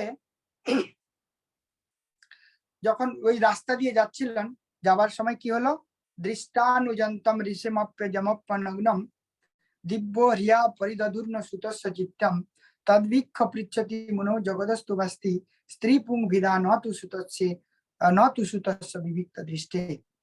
তো এখানে ঋষিরা কিছু প্রশ্ন করেছিলেন, সেই প্রশ্ন করতে গিয়েই কয়েকটা বিষয় তারা আলোচনা করেছে, যে কিভাবে ব্যাসদেব যখন সুখদেব গোস্বামীর পিছনে পিছনে যাচ্ছিলেন, দৃষ্টা এটা দেখে মুনি ব্যাস মুনিকে দেখে যখন অপ্য অনগ্নম অর্থাৎ দিব্য হ্রিয়া অর্থাৎ যারা দেবতাদের হৃদয়কে পর্যন্ত হরণ করে নেয়, এরকম যারা হচ্ছে অপ্সরা, তারা কি করছিল, অনগ্নম খাপড় না পরে স্নান করছিল। এটা দেখে সুখদেব যখন যায়, তখন তাদের কোন রকম মানসিক পরিবর্তন হয়নি, বা তাদের মধ্যে কোনো ক্ষোভ সৃষ্টি হয়নি, বা তাদের মধ্যে কোনো লজ্জাবোধ হয়নি। তো ব্যাসদেব তাদেরকে দেখে বলল, সুতস্য, আমার পুত্র ওইদিকে যাচ্ছিল, দেখে তোমাদের মধ্যে কোন রকমের হ্রিয়া, তোমাদের মধ্যে কোনো লজ্জাবোধ হয়নি, অথচ তদ্ভিক্ষ পুচ্ছতি মনু। ব্যাসদেব তাদেরকে বলল যে আমি তো বৃদ্ধ হয়ে গেছি, তাহলে আমাকে দেখে তোমরা লজ্জিত হলে এর কারণ কি? তো এর কারণে অপ্সরারা উত্তর দিল যে স্ত্রী পুং ভিধা, স্ত্রী পুরুষের ভেদ, এটা পুরুষ আর এটা স্ত্রী, এটার মধ্যে তোমার ভেদ জ্ঞান রয়েছে, কিন্তু তোমার পুত্রের মধ্যে তোমার পুত্র হচ্ছে সর্বভূত হৃদয়ম, সমস্ত হৃদয়ের মধ্যে ভগবান আছে, তার মধ্যে কোনো ভেদ নেই। সেই জন্য তাকে দেখে আমাদের মধ্যে মনের কোনো রকমের লজ্জাবোধ হয়নি, তোমার মধ্যে ভেদ জ্ঞান আছে এখনো, সেই জন্য তোমাকে দেখে আমাদের মধ্যে লজ্জা হলো। এই অবস্থাতে সুত গোস্বামীকে তারা প্রশ্ন করেছে যে কথম অলক্ষিতে পৌরে সংপ্রাপ্য কুরু জঙ্গলান উন্মত্ত জড়বক বিচরণ গজ সাহাবে।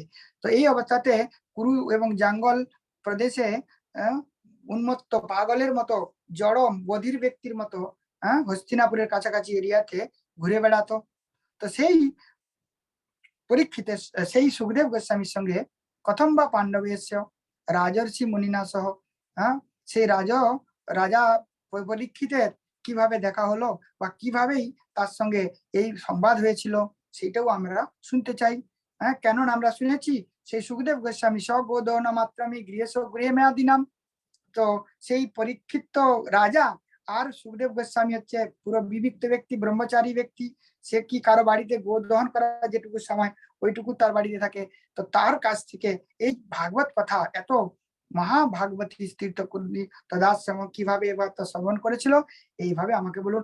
আর পরীক্ষিত রাজা ছিল অভিমন্যু সুতং সুত প্রাহুর ভাগবতোত্তম, সে কিভাবে এত মহাভাগবত হলো, সে তো অভিমন্যুর পুত্র ছিল, তার জন্ম কি, কেন এত মহাশ্চর্য, তার কর্ম কি, তার এই বিশেষ বিশেষ যে কার্যকলাপ, এগুলি আমাদের কাছে বর্ণনা করুন।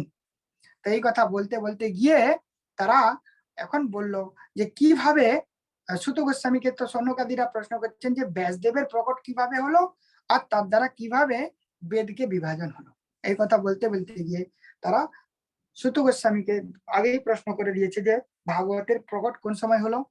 তো সুত গোস্বামী উত্তরে বলছেন যে দ্বাপরে সমানুপ্রাপ্তি তৃতীয় যুগ পর্যায়ে জাত পরাশর যোগী ব্যাসব্যম কলয়া হরে। ব্যাসদেব ভগবানের কলা বা অংশ অবতার রূপে অবতীর্ণ হয়েছিল। আমি যেটা উল্লেখ করেছি, সরি আমি ব্যাসদেবের নাম উল্লেখ করিনি, কিন্তু 17 নম্বর হবে ব্যাসদেব, আমি বোধহয় ভুলে গেছি 17 নম্বর। তো ভগবানের অংশ অবতার বা কলা হচ্ছে ব্যাসদেব। সেই ব্যাসদেবের আবির্ভাব কোন সময় হলো, যে কি দাপরের সমানুপ্রাপ্তির তৃতীয় যুগ পর্যায়ে। তাহলে তৃতীয় যুগ হচ্ছে দাপর যুগ, সত্য ত্রেতা দাপর। তাহলে দাপরের কি হলো, দাপর যুগে পরাশর মুনির ঔরসে সত্যবতীর গর্ভে ব্যাসদেবের জন্ম হলো। তাহলে ব্যাসদেবের বাবার নাম হচ্ছে পরাশর মুনি, আর তার মায়ের নাম হচ্ছে সত্যবতী, তার থেকে ব্যাসদেবের জন্ম হলো। তো ব্যাসদেবের জন্ম হওয়ার পরে ব্যাসদেব একদিন সকালবেলা সূর্যোদয়ের কালে স্নান করে, সরস্বতী নদীতে স্নান করে একদিন খুব চিন্তাগ্রস্ত অবস্থায় এই জগতের যে সময়টা কিরকম এই বিষয়ে চিন্তা করে একজন পবিত্র স্থানে বসে আছেন। এমন সময় তার মনে প্রশ্ন করলো যে শীঘ্রই তো কলিযুগ আসবে, তো এই কলিযুগের মানুষদের কিভাবে কল্যাণ হতে পারে, কিভাবে তারা এই ভয়ঙ্কর দুঃখ থেকে উদ্ধার পেতে পারে, জন্ম মৃত্যু জরাবেদি চক্র থেকে উদ্ধার হতে পারে। তো তাদের জন্য ওই সময়কার তো মানে চতুর্হত্যের কথা বলা হয়েছিল, চাতুর্হত্য, হোতা, উদ্গতা, অধৈর্য আর ব্রহ্মা এই কার্য করে, মানে এটা হচ্ছে বেদের আগের পদ্ধতি যার দ্বারা মানুষ পবিত্র হতো। এই যে শ্রুতি বা বেদ, এটা আমাদের কলিযুগের লোকদের থেকে শুরু হয়েছে। ওই সমস্ত আগের যুগের সত্য যুগের লোকেদের জন্য কোনো বেদ করার দরকার ছিল না, কারণ ওখানে কোনো মানে রজগুণ তমগুণের কোনো প্রকাশই ছিল না, সবাই সত্যগুণ, তাদের কাছে কোনো রকমের এই সমস্ত জানার দরকারই নেই। ত্রেতা যুগতেও রামচন্দ্রের সময়কার যে সমস্ত কার্যকাল বা যুদ্ধ কার্য কি বলে রামচন্দ্রের যে রাজত্বকাল, ওখানেও কোন রকমের শ্রুতি শাস্ত্রের কোনো অসুবিধা হয়নি, দরকার হয়নি। শুরু হয়েছে এই কলিযুগ থেকে। এইটা চিন্তা করে ব্যাসদেব চিন্তাগ্রস্ত হলেন যে লোকেরা কিভাবে উদ্ধার পাবে, সেই জন্য উনি এই শ্রুতিকে বা বেদকে 4 ভাগে বিভক্ত করলেন। কিভাবে? ঋক, যজুঃ, সাম, অথর্বাখ্যা 4টি নামে বেদকে বিভাজন করলেন। এই 4 ভাবে বিভাজন করার পরে ইতিহাস পুরাণম এবং ইতিহাস এবং পুরাণ এইভাবে বেদকে বিভক্ত করে তার বিভিন্ন শিষ্যদের মাধ্যমে উনি শিখিয়ে দিলেন।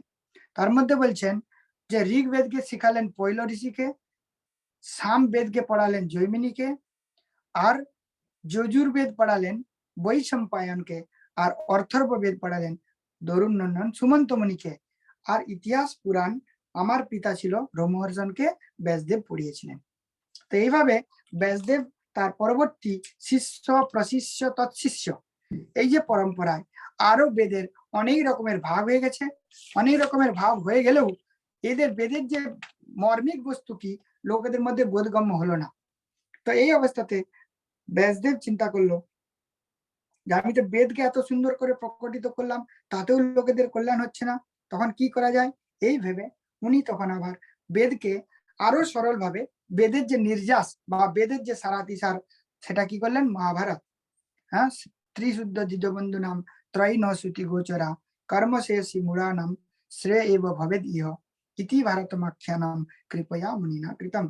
তো মহামণি কি করলেন ব্যাসদেব, যে সমস্ত বেদের যে নির্যাস মহাভারত রচনা করার পর উনি যাতে জগতের কল্যাণ হয়, ব্রাহ্মণ ক্ষত্রিয় বৈশ্য 3 জনের তো উদ্ধার হবেই, এছাড়াও যারা হচ্ছে গিয়ে স্ত্রী শূদ্র আর দ্বিজবন্ধু এদেরও যাতে কল্যাণ হয়, এদের কল্যাণের জন্য উনি এই মহাভারত রচনা করলেন। তো মহাভারত রচনা করার পরেও দেখা গেল লোকেদের মধ্যে ঠিক মতো কোনো কাজ হচ্ছে না। তখন ব্যাসদেবের মধ্যে খেদের সৃষ্টি হলো যে আমি তো কোনো অন্যায় করিনি, তথাপি বৈতে দেহয়ম আত্মচৈবনাথ বিভু অসম্পন্ন ইবা ভাতি ব্রহ্মচর্য বচ সত্যম। আমার মনে কি আমি কি কোনো আমার যে ব্রহ্মচর্য নিয়ম বা আমার যে গুরুদেবের প্রতি সেবা, এতে কি কোনো আমার ত্রুটি হয়েছে? নিশ্চয়ই ত্রুটি হয়নি, আমি ঠিক ভাবে করেছি, তাহলেও কেন আমার প্রতি এরকম আমার অপ্রসন্নতা মনে হচ্ছে কেন? এই কথা কিংবা ভাগবতা ধর্ম ন প্রায়ণ কিন্তু অথবা কি আমি ভাগবত ধর্ম নিরূপণ করিনি? এরকম চিন্তা করে অসন্তুষ্ট মনে ওনার আশ্রমে বসে আছেন। কোথায়? সোমাপরাধ আশ্রমে।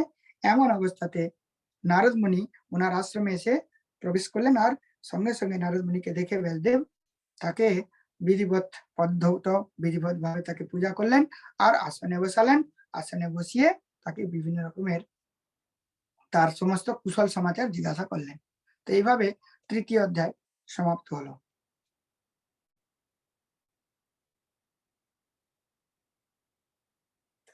তো 4র্থ অধ্যায় সমাপ্তর পরে এটার কন্টিনিউ চলছেন যে নারদ মুনি আগমন হলো, আর নারদ মুনি ব্যাসদেবকে তার পূর্ব জন্মের কথা বর্ণনা করলেন। তো নারদ মুনি এসেই প্রথমেই ব্যাসদেবকে জিজ্ঞাসা করছেন যে কি ব্যাপার, তোমার সবকিছু কুশল মঙ্গল তো? পরাচার্য মহাভাগা ভবত কদা কচিতাত্মন পরিতুষ্যতি শরীরং বা আত্মা বা মন্য সবা। তোমার আত্মা বা মন শরীর ভালো আছে তো? তো এই কথা বললে ব্যাসদেব বললেন, আপনি তো নিঃসন্দেহে কি বলে পরমহংস, আপনি সবকিছু জানেন, তবুও আপনি যখন জিজ্ঞাসা করছেন, তাই আমি আপনাকে বলছি যে আমি এত কষ্ট করে বেদকে বিভাজন করলাম, লোকেদের কল্যাণ করতে চাইলাম, তাতেও তো আমার মনে শান্তি হলো না। তখন নারদ মুনি উত্তর দিতে শুরু করলেন যে তোমার অসন্তোষের কারণ কি? নারদ উবাচ, বলছে, ভবতানুদিত প্রায় যশো ভাগবত মালা। অমল যশ যে ভগবান, তার কথা নিশ্চয়ই তুমি বর্ণনা করানি, তার লীলা কথা, জলের যশের কথা বর্ণনা করানি, তার জন্যই মনে হচ্ছে তোমার মনের অশান্তির কারণ হয়েছে। হ্যাঁ, যথা ধর্ম জয়স্তাতে মনুচর্যা অনুকীর্তিত ন তথা বাসুদেবস্য মহিমা অনুবর্ণিত। তুমি বোধহয় বাসুদেবের কথা বর্ণন করনি, বাসুদেবের লীলার কথা বর্ণন করনি, যেটা হচ্ছে সমস্ত ঋষিরা ঋষি বর্জ পর্যন্ত কীর্তন করে থাকে, সেই ভগবানের গুণ কীর্তন তুমি বর্ণন করনি, এই জন্যই তোমার মনে অসন্তোষ হয়েছে। তখন নারদ মুনি ভগবানের যশ মহিমার দ্বারাই কেবল সমস্ত কিছু কাজের সম্পন্ন হয়, এটা উনি বর্ণনা করতে শুরু করলেন যে ন যজ বতশ্চিত্র পদম হরের যশ জগৎ প্রবৃত্ত প্রগৃহীত করহিচিত তদ্বায়স তীর্থমুসন্তি মানস নজত্র হংস নিরমন্ত শিক্ষয়া। অর্থাৎ যে যেখানে ভগবানের যে পদের যশের কীর্তন হয় না যে জায়গাতে, সেটা পবিত্র হলেও সেখানে কেউ যায় না। যেখানে ভগবানের পদের কীর্তন করা হয় না বা যশের কীর্তন মহিমা করা কীর্তন করে না কেউ, সেই জায়গাটা তীর্থ হলেও সেটা তত ভক্তদের কাছে গুরুত্বপূর্ণ নয়। হ্যাঁ, তদ বায়স, বায়স মানে কাক, তো বলছে কাকের তীর্থ, অর্থাৎ সেখানে যথেষ্ট মহান ঋষি পরমহংসগণ তারা ওখানে যায় না, তারা সেখানে মানে আনন্দ লাভ করে না। কারণ নযত্র হংস নিরমন্ত শিক্ষয়া, যেখানে হংসরা সেখানে কি করে আনন্দ লাভ করে না, অর্থাৎ এখানে কাচড়াতে যেমন কাকরাই বাস করে, সেখানে কাচড়াই পাওয়া যায়, কাকেরাই বাস করে, সেই রকম ধর্ম বা সেরকম যশের কোনো মূল্য নেই, এর দ্বারা জীবের প্রকৃত কল্যাণ হবে না। পরেতে বলছেন তদ্বায়স তীর্থমসন্তি মানস নজত্তংস নির্মন্তি শিক্ষয়া। হ্যাঁ, তদ্বাগ বিসর্গ জনতাগ বিপ্লব যস্মিন প্রতি শ্লোকম অবধ্যবত্যাপি, যেখানে প্রত্যেক শ্লোকে শ্লোকে ভগবানের মহান গুণের কথা বলা হয়েছে, তার মধ্যে যদি কোন রকমের অসন্তোষ থেকে যায়, তার মধ্যে যদি কোনো দোষ থেকে যায়, তাতে যদি উচ্চারণের কোনো ভুল হয়ে যায়, তাতে কোনো অসুবিধা নেই। এই কারণ এর দ্বারা জনতাগ বিপ্লব, জনতার মধ্যে বিপ্লব সৃষ্টি করতে পারে, যেটা আজকে প্রভুপাত করে দিয়েছেন, জনতার মধ্যে বিপ্লব। সারা পৃথিবীতে আজকে কেবল হরে কৃষ্ণই বলে দুনিয়াতে, যেখানে কম্পিউটার খুলবেন বা ফেসবুক খুলবেন, আজ পাকিস্তানের রথযাত্রা হচ্ছে, আজ সুইজারল্যান্ডের রথযাত্রা হচ্ছে, কাল রাশিয়াতে রথযাত্রা হচ্ছে, এটাই দেখতে পারবেন। অর্থাৎ সারা জগতে যদিও এখানে কোন রকমের তার শুদ্ধতা বা তার কোন রকমের বাজবিজ নেই, বর্ণ ধর্মের কোনো এখানে ভেদ নেই, কিন্তু এখানে তারা ভগবানের উত্তম শ্লোকের গুণগানে ব্যস্ত হয়ে রয়েছে। আর ভগবানের এই যে যশ কীর্তনকে তারা গৃহ্ণন্তি, গ্রহণ করে, শৃণবন্তী, শ্রবণ করে, আর গায়ন্তী, গান করে। তো এইরকম ব্যক্তিরা হচ্ছে প্রকৃতপক্ষে সাধু, এরকম ভগবানেরই গৃহণ কীর্তন করা উচিত। হ্যাঁ, আর এরকম ভগবানের গুণ কীর্তনের দ্বারা কি হবে, উরুক্রমস্য খিলবন্ধ মুক্তই সমাধিনারু স্মরতদ্বিচেষ্টিতাম। তাহলে তোমাকে কি করতে হবে, ভগবানের গুণ কীর্তনে মগ্ন হতে হবে। আর ভগবানের গুণ কীর্তনে যখনই তুমি মগ্ন হবে, তখনই তোমার মধ্যে ভগবান সৎ বুদ্ধির প্রদান করে কি করতে হবে, ভগবান সব করে দেবে। এর জন্য কোনো তোমাকে, আর ভগবানের যে গুণগান কত মহান, কি আর বলবো আমি। त्यक्त्वा सधर्मचरणाम्बुजं हरेर भजन अपक्व हतोपतित, যদি যত্র কোবাবদ্ধ অবুদ্ধম সকিম কোবার্থাপ্ত অভজতম সধর্মত, যে त्यक्त्वा सधर्म, যে স্বধর্মকে, প্রত্যেকেরই ধর্ম আছে, ব্রাহ্মণ ক্ষত্রিয় বৈশ্য শূদ্র এদের প্রত্যেকের আলাদা ধর্ম রয়েছে, সেই ধর্মগুলোকে ত্যাগ করে যদি কেউ ভগবানের চরণে ভজন করে, হ্যাঁ, त्यक्त्वा शरणम, তোমার চরণে এসে যায়, অপক্ষ, যদি তারা ভজনে পক্ষ নাও হয়, অপক্ষ হয়ে যায়, যদি সেখান থেকে পতিত হয়ে যায়, তাহলে তাতে কি অসুবিধা আছে, কোনো অসুবিধা নেই। খুব আর তপ্ত অভজতাম সধর্মত, যে ব্যক্তি কোনোদিন স্বধর্ম থেকেও কোনো ভজন করেনি, তার কি লাভ, সে তো কোনোদিন ভজনই করেনি। কিন্তু যদি ভগবানের ভজন করে থাকে, ওখানে আবার 11 স্কন্ধতে বলা হচ্ছে, হ্যাঁ, কি ত্যক্তন্য ভাব ভজত পরেশ্য, যখন ওই অন্য সমস্ত কারকে যে ভজন হরির যখন ভজন তারা করে, তারা কি পরমেশ্বর ভগবানের ভজন করে, তারা হচ্ছে শ্রেষ্ঠ। এর অনেক অনেক উদাহরণ, অনেক অনেক প্রমাণ পরবর্তী অন্যান্য স্কন্ধেতে বর্ণনা করা হবে ভক্তির কথাতেই। তো এই জন্য বলছেন যে ভক্তির দ্বারাই কেবলমাত্র জীবের কল্যাণ হবে। আর কি ভক্তি হবে, সেটা ভগবানের চরণে আত্মসমর্পণ করলেই হবে। হ্যাঁ, সেই জন্য বলছে তস্যৈব হেতু প্রয়তে কবিদ ন লভ্যতে ভ্রমতাম উপযুধ। সেই জন্য এর হেতু কি, কবি ব্যক্তিরা পর্যন্ত এরা বলছে যে কোনো জায়গাতে যাওয়া যায় কেন, তারা এরকমই যত্ন করবে কি যেখানে আমাদের ভ্রমণ না করতে হয়।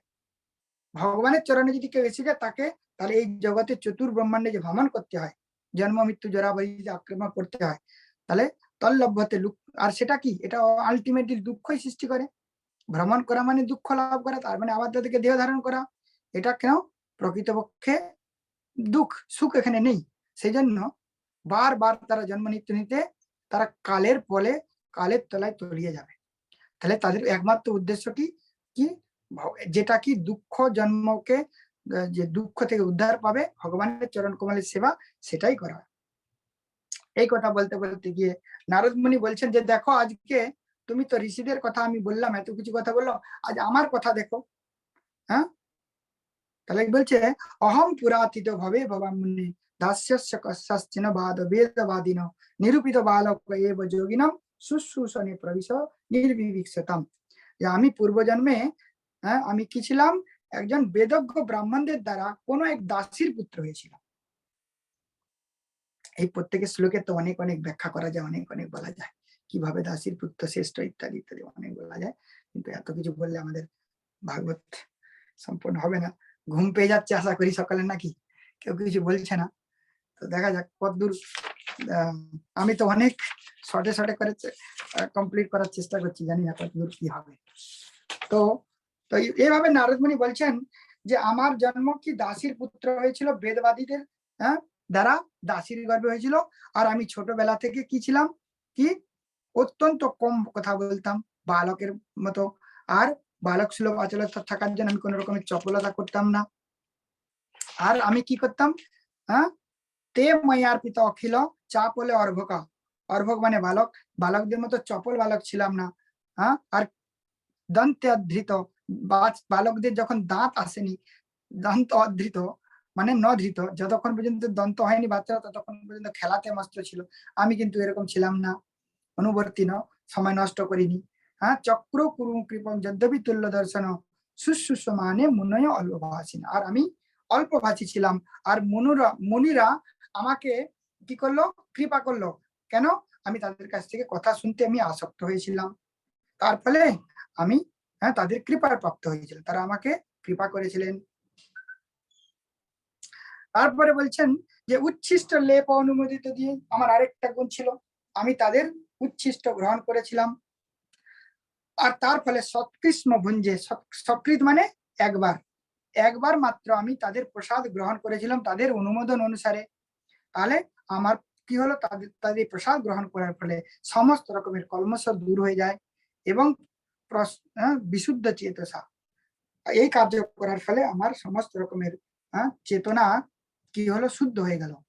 আর রুচির প্রজায়তি, ভগবানের প্রতি রুচি জন্মে গেল। তো এইভাবে বলতে বলতে নারদ মুনি কিভাবে ভগবানের কৃপা প্রাপ্ত হয়ে ধন্যাতি ধন্য হয়েছিলেন, এ কথা বলতে গিয়ে ষষ্ঠ অধ্যায়তে আরো অবশিষ্ট, তার 6 অধ্যায়তে অবশিষ্ট জীবন চরিত্র কি বলছেন, যে একবার সময়ের কথা ছিল যে একদিনের কথা, আমার মা ছোটবেলাতে গো দহন করতে গেল। আর গো দহন করার সময় এক সাপের পদা মানে পায়ে মানে আঘাতের ফলে সাপ আমার মাকে দংশন করে। আর দংশন করার ফলে সাপের দংশনে মায়ের মৃত্যু হলো। এতে সাপেরই বা কি দোষ ছিল, এটা কালেরই প্রভাবে সবকিছু হয়েছে। যা কিছু ঘটছে এটা কালেরই দ্বারা, সুতরাং কাকেও কোন রকমের দোষ দেওয়া যাবে না, কেন এটা হলো, কেন এটা হলো না। এই অবস্থাতে নারদমুনি বলছেন যে আমি বুঝলাম যে এটা ভগবান আমার জন্য নিঃসন্দেহে অনুগ্রহ করেছেন। কারো মা যদি মরে যায় সে কখনো বলতে পারে যে আমার ভগবান আমার প্রতি অনুগ্রহ করেছে? কিন্তু নারদ মুনি বলছেন যে এটা আমার নিঃসন্দেহে ভগবান আমাকে কৃপা করেছেন, যার জন্য, কারণ কি এখানে কত পঞ্চম স্কন্ধতে বলা হয়েছে, হ্যাঁ, নায়ম দেহ দেহ ভাজম নীলোকে কষ্টন কামানর হাতে বীরভুজম, যে হ্যাঁ, তারপরে কি বলছে, অহং মমেতি গৃহপুত্র, এই যে জঞ্জাল, এর দ্বারা কি হবে, জঙ্গলের মধ্যে বাঁধা হয়ে থেকে যাব। তো সেই জন্য নারদ মুনি বলছেন ভগবান আমাকে ভক্তি করার জন্য, হ্যাঁ, আমার যে বন্ধন ছিল একটা মাতৃ স্নেহ, মাতৃ ভালোবাসা, এটার জন্য ভগবান আমাকে কি করলেন, অনুগ্রহ করে দিলেন। এইভাবে আমি কি করলাম, উত্তর দিকের দিকে চলতে থাকলাম। আমার যখন মা মারা গেল, এই অবস্থাতে আমি উত্তর দিকে চলতে থাকলাম। চলতে চলতে ওখানে অনেক বন, পাহাড়, পর্বত, নদী, বিভিন্ন জায়গা পার করতে করতে করতে করতে একটা বিশাল জঙ্গলের মধ্যে আমি প্রবেশ করে গেলাম। ওখানে প্রবেশ করতে গিয়ে আমি অত্যন্ত ক্লান্ত হয়ে পড়লাম। যেখানে অনেক রকমের জঙ্গলের মানে বিভিন্ন রকমের পশু পাখি সেই শব্দ গাছকে ভেঙে দিয়ে চলে গেছে, এরকম বনের মধ্যে প্রবেশ করে দেখলাম। আর সেই পথ দিয়ে যেতে যেতে একটি সুন্দর জল সরোবর নদী দেখতে পেলাম। ওখানে স্নান করলাম, জল পান করলাম, আচমন করলাম, আর আমার মনের মধ্যে ক্লান্তি দূর হয়ে গেল।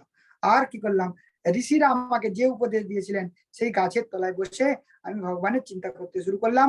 আর ভগবানের চিন্তা করতে করতে আমার শরীর রোমাঞ্চ হয়ে গেল, হৃদয়টা ক্লান্ত দূর হয়ে গেল, শীতল হয়ে গেল, আর আমি আনন্দ সাগরে মগ্ন হয়ে গেলাম।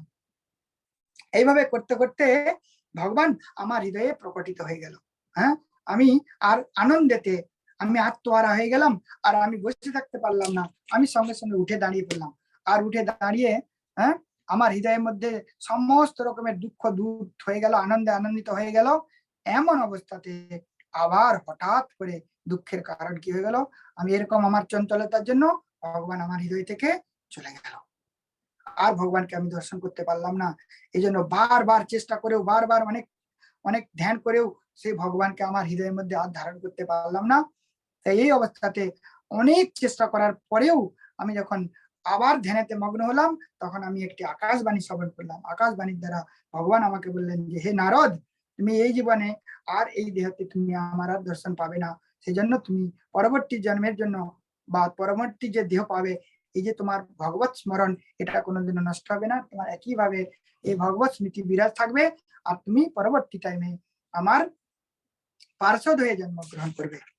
তো এইভাবে নারদ মুনি ওখান থেকে চলে গেল। এই কথা বলে চলে গেলে সুত গোস্বামীকে প্রশ্ন করছে যে যখন এইভাবে নারদ মুনি ব্যাসদেবকে এই সমস্ত উনার চরিত্রের কথা, উনার ভগবানের প্রতি কৃপা লাভ করা এই কথা বলে চলে যান, তখন ব্যাসদেব কি করলো, ব্যাসদেব তখন ব্রহ্মানদ্যম সরস্বত্যা পশ্চিমে তটে সম্যা প্রাসমইতি প্রক্তম ঋষিনাম সত্রবর্ধন। সত্র মানে ভালো জায়গা, যেখানে যজ্ঞ টজ্ঞ করা হয়, মানে যেখানে জ্ঞানের কার্যকলাপ হয়, সেই ঋষির যজ্ঞ কোথা ছিল, সম্যাপ্রাস।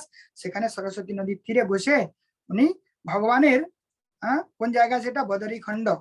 বদরী মানে বের, বের বলি যেটাকে আমরা কুল বলি, কুলের বন, সেটাকে বলা হয় বদ্রিকা আশ্রম। ওখানে উনার আশ্রম ছিল। সরস্বতী নদী, যেটা গঙ্গার আরেক নাম, ওখানে বইছে।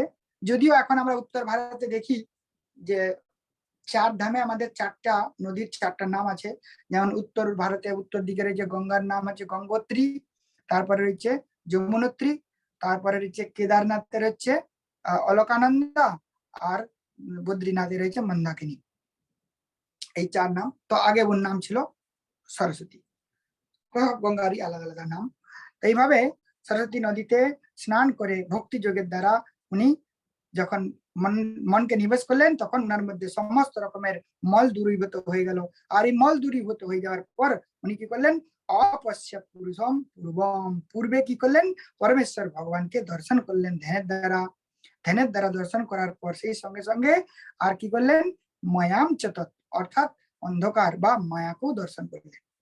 তার মানে ব্যাসদেবে এই ধ্যানের দ্বারা ভগবান পুরুষেরও দর্শন হলো, এই জগতে মায়াটা কি জিনিস এরও দর্শন হলো। এই মায়ার কিরকম কি ব্যাপার অনেক জায়গাতে নারদ মুনির দ্বারা প্রদর্শিত হয়েছে, অনেক গল্প পুরাণেতে রয়েছে। তো যাই হোক, ব্যাসদেবের মায়ার দর্শন হলো।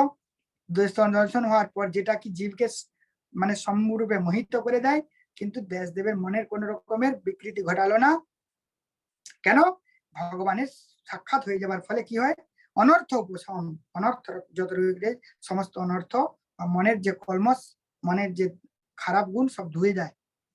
তো ভগবানের দর্শন করার ফলে অনর্থ উপশম হয়ে গেল। সাক্ষাৎ ভক্তি যোগ অধক্ষ প্রতি ভক্তি যোগ করার ফলে চক্রে সত্যত সংহিতা, এই ভাগবত সংহিতাকে উনি প্রকটিত করলেন ধ্যানের দ্বারা। তাই এই ভাগবতকে প্রকটিত উনি করলেন কিসের দ্বারা? ধ্যানের দ্বারা। তাই চিন্তা করলেন এই যে ভাগবত প্রকটিত হলো, এই ভাগবতকে কাকে উনি প্রদান করবেন পরবর্তী টাইমে। তাই ভাগবতকে যে ধ্যানের দ্বারা প্রাপ্ত হয়েছে, যে ব্যক্তি ধ্যান না করে তার মধ্যে এটাকে ধারণ করা সম্ভব নয়। তাই উনি চিন্তা করলেন যে আমার পুত্র সুখদেব তো ধ্যান করছে, সুতরাং সে যদি এটা গ্রহণ করতে পারে। তাই উনি কি করলেন, শিষ্যের মাধ্যমে সুখদেব যাতে এই ভগবানের ধ্যান থেকে মগ্ন হয়ে যায়, ভাগবত শুনতে পারে, তার জন্য শিষ্যদের মাধ্যমে শিষ্যদেরকে প্রতিদিন কাঠ গোড়ানোর জন্য জঙ্গলে পাঠাতেন। এই অবস্থাতে শিষ্যরা ভগবানের কিছু গুণ মহিমা যশের কথা তারা গান করতেন। প্রথমে ভগবানের রূপের কথা গান করলেন। সেই ইয়েতে বেণুগীতাতে বর্ণনা করা হয়েছে।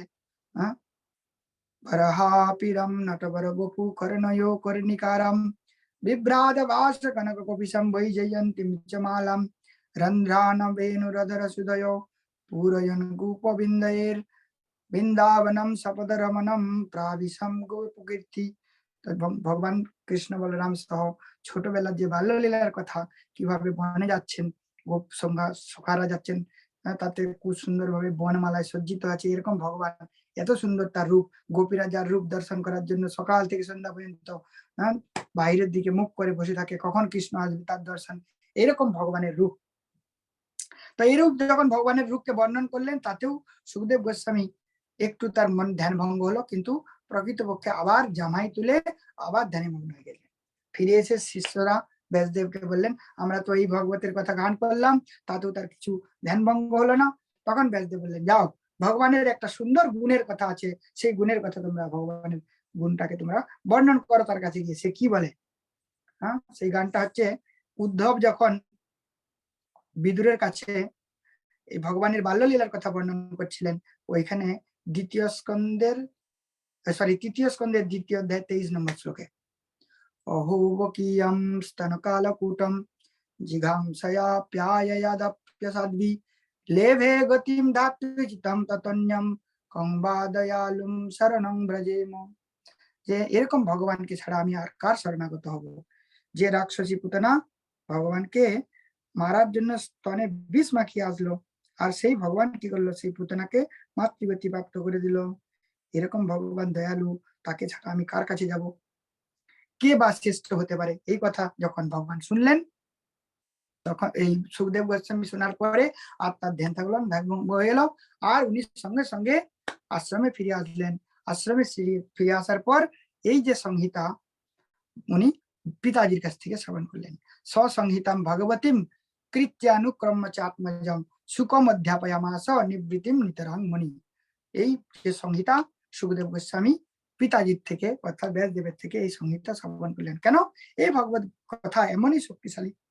উনি তখন বলছেন যে, হরে আত্ম রামশ্চ মুনয় নির্গন্তব্য রূপক্রমে কুর্বন্তে অহেতুকম ভক্তিম ইত্যভূত গুণ হরি। হরির এমনই গুণ, সে কি করে আত্মারাম ব্যক্তিদেরকে পর্যন্ত আকর্ষণ করে নিয়ে চলে আসে তার কাছে, এরকম ভগবানেরই গুণ। তাই আমাকে পর্যন্ত টেনে নিয়ে চলে এসেছে। হরেহি গুণ, হরেরহি গুণ আক্ষিপ্তমতির ভগবান বাদরায়ণী অধ্যগান মহাখ্যানম নিত্যম বিষ্ণু জনপ্রিয়। যে বিষ্ণু জনদের প্রিয় যে মহাদাখ্যান ভাগবত কথা, এ এমনই শক্তিশালী, আমাকে পর্যন্ত আকৃষ্ট করে নিয়ে চলেছে এই ভাগবত কথা। তাই উনি এই ভাগবত কথা সুখদেব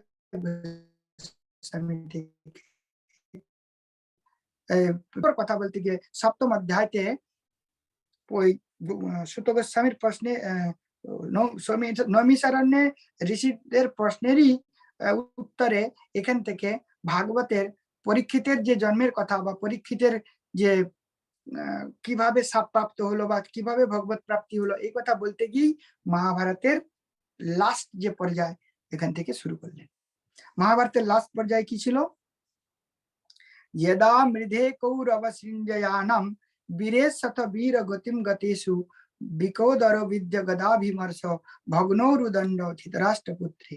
অর্থাৎ যুদ্ধে কৌরবদের কিছু সংখ্যা, সৃঞ্জয়া নাম বলতে পাণ্ডবদের একজন সৈন্যের নাম, তার নাম সৃঞ্জয়। তো কৌরবদের সংখ্যা বা পাণ্ডবদের সংখ্যা অনেকে বীরগতি প্রাপ্ত হয়েছিল। বীরগতি প্রাপ্ত হওয়ার সঙ্গে সঙ্গে আরো খারাপ হয়েছিল। বিকদর অর্থাৎ ভীমের দ্বারা, ভীমের গদার আঘাতে দুর্যোধনের উরুভঙ্গ হয়েছিল। ভগ্ন উরুদণ্ড ধৃতরাষ্ট্রপুত্রী। এই দুর্যোধনের উরুভঙ্গ অবস্থায় ওখানে পুত্র হয়ে তার ওখানে পড়েছিল। এটা দেখে দ্রোণাচার্যের পুত্র অশ্বত্থামা, দ্রোণাচার্যের পুত্র এই অশ্বত্থামা বন্ধু দুর্যোধনের কাছে এসে এই তাকে পড়ে থাকতে দেখে বলল, বন্ধু ভর্তু প্রিয়ম দ্রৌণীর ইতি স্ম পশ্যন কৃষ্ণ সুতানাম শপথম শিরমসি উপহারাদ বিপ্রয়মেব তস্য যুগুপ্সিতম কর্ম বিগরহয়ন্তি। তো ওই অবস্থায় কিন্তু দুর্যোধনের প্রাণ ছিল।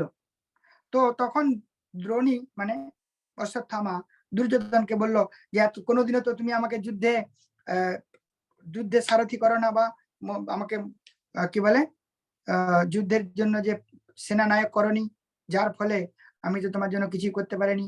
তাই এখন তুমি যদি পারমিশন দাও, এখনো যুদ্ধ সমাপ্ত হয়নি, আমি তোমার জন্য কিছু উপহার দিতে পারি। কি উপহার দিল? কৃষ্ণ সুতানাম শপথম শিরংসি।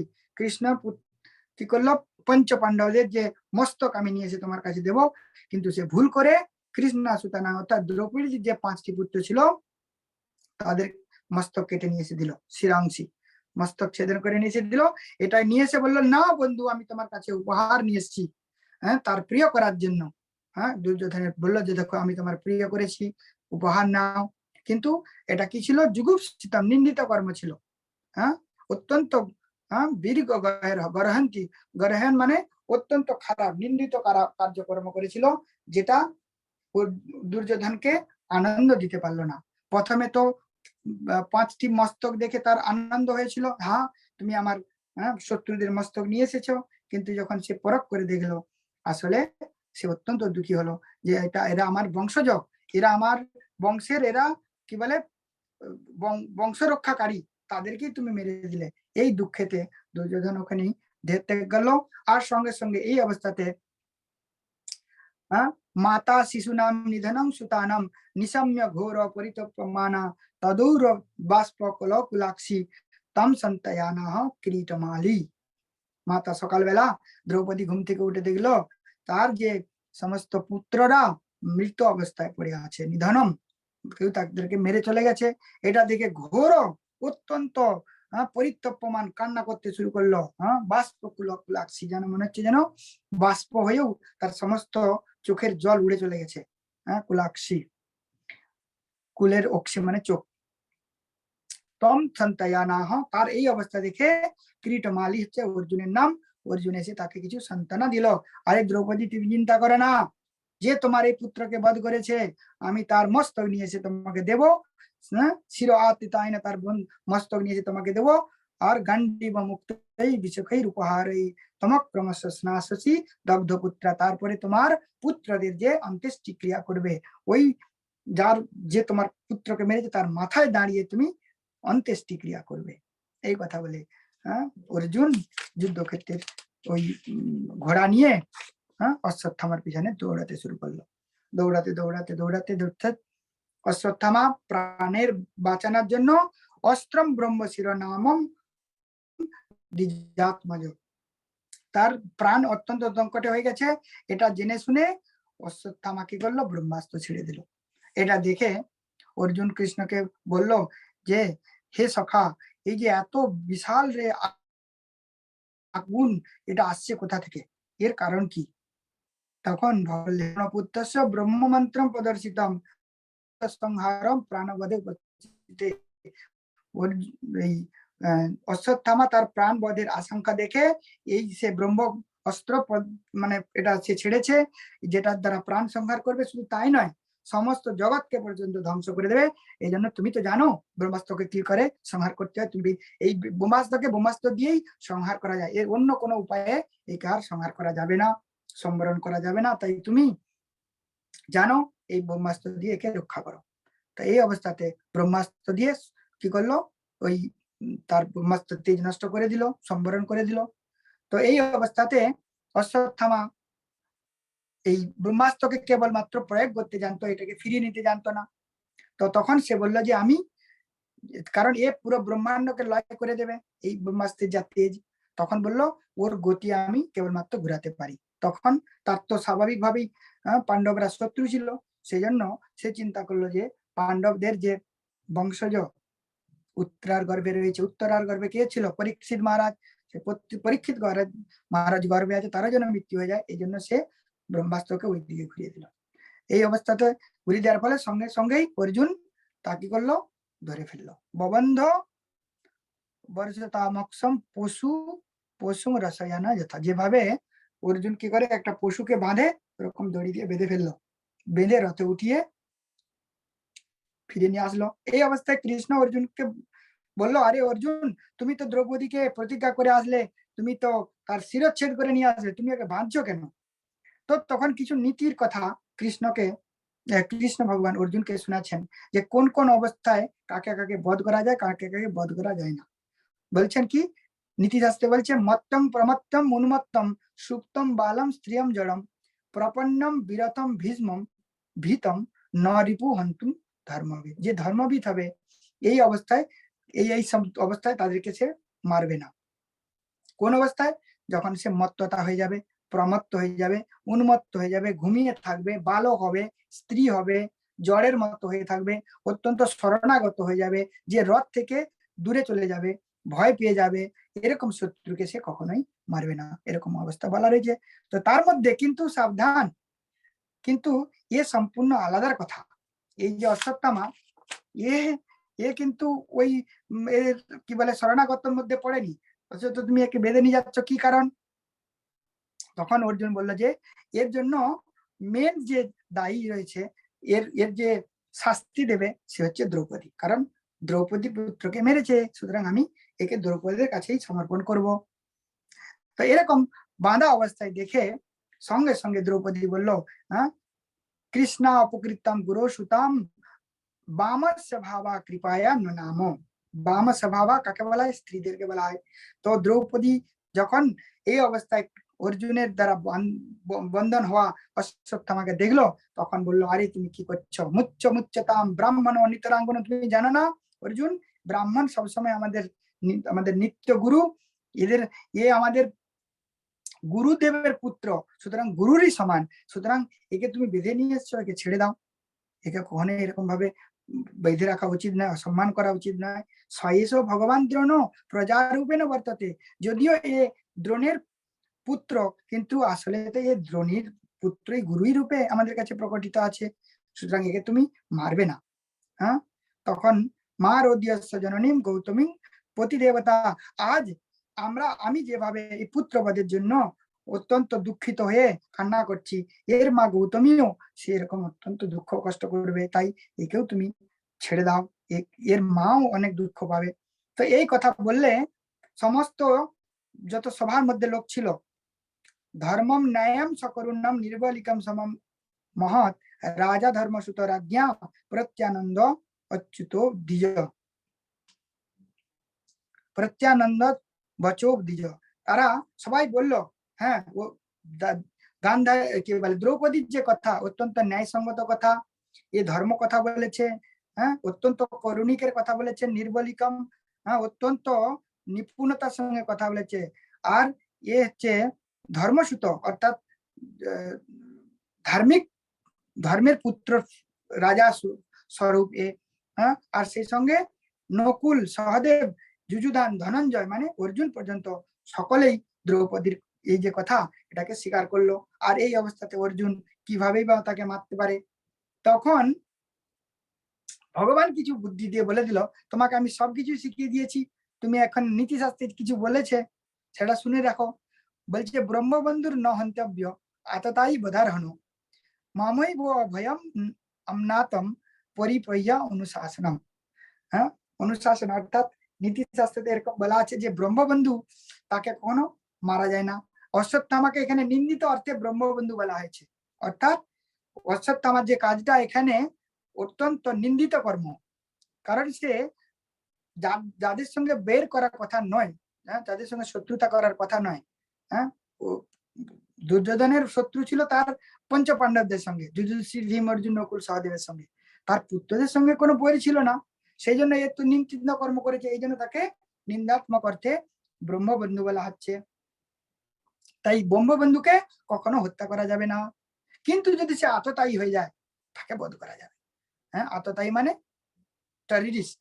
টেররিস্ট ব্যক্তিদের কোনো ধর্ম নাই, তো এই টেররিস্ট ব্যক্তির মতোই কার্য করেছে, সুতরাং একে তোমায় মারা উচিত।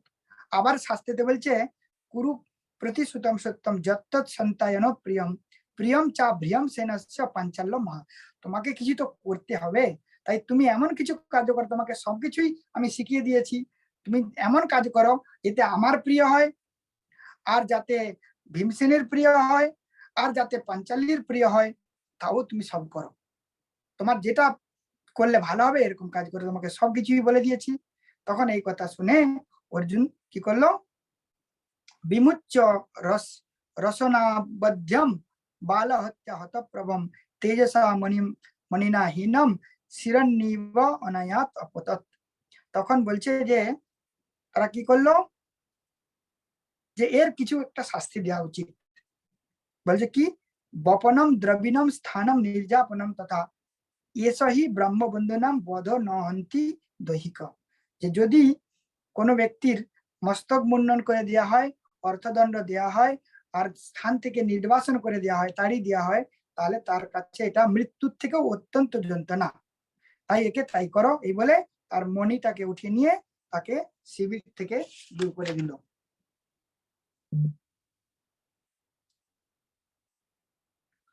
তো সপ্তম অধ্যায় পর্যন্ত হলো। এখন অষ্টম অধ্যায়তে কৃষ্ণ চলে যাবে, কুন্তী দেবীর স্তুতি হবে, হ্যাঁ, যুধিষ্ঠির মহারাজের শোক হবে, পরীক্ষিতকে গর্ভে রক্ষা করবে ভগবান। তো এরকম কথা, তো আপনারা অনেক লেট করে শুরু করে ফেলেছেন, আজকের এই পর্যন্তই। সকালে বোধহয় কোনো সাড়া শব্দ পাওয়া যাচ্ছে না, ঘুম এসে যাচ্ছে। তো পরে আবার যদি সময় হয় তাহলে আর একটু পরের দিনে করা যেতে পারে। তো আপনাদের তো সময় থাকে না, বা অন্য দিন যদি পর করা যায় তাহলে করা যেতে পারে। কালকে যদি অন্য কেউ করে তাকে চেঞ্জ করে দিতে পারেন। কালকে আমি যে জায়গা আছি এখান থেকে আমি নিউ অরলিন্সে চলে যাচ্ছি, তো কালকে সকালবেলা সম্ভবত আমার কাছে সময় থাকবে। তো আমি আশা করি যদি সময় থাকে কালকে বাকিটা 8 অধ্যায় থেকে 19 অধ্যায় পর্যন্ত করে দেবো। তো কারো কিছু আর বলার আছে, প্রশ্ন আছে না কিছু নেই? সবাই জেনে গেছে সবকিছু? না বাবু, জানার অনেক কিছু, কিন্তু এখন বাবু অনেকটা লেট হয়ে গেছে আমাদের, মানে আমাদের সে লেট করতে করতে লেট হয়ে গেছে, এরকমই অবস্থা হয়ে গেছে। কথা আমি বলে দিই, আমার স্টাইলটা অন্যান্য পাঠকদের মতো আমার নয়।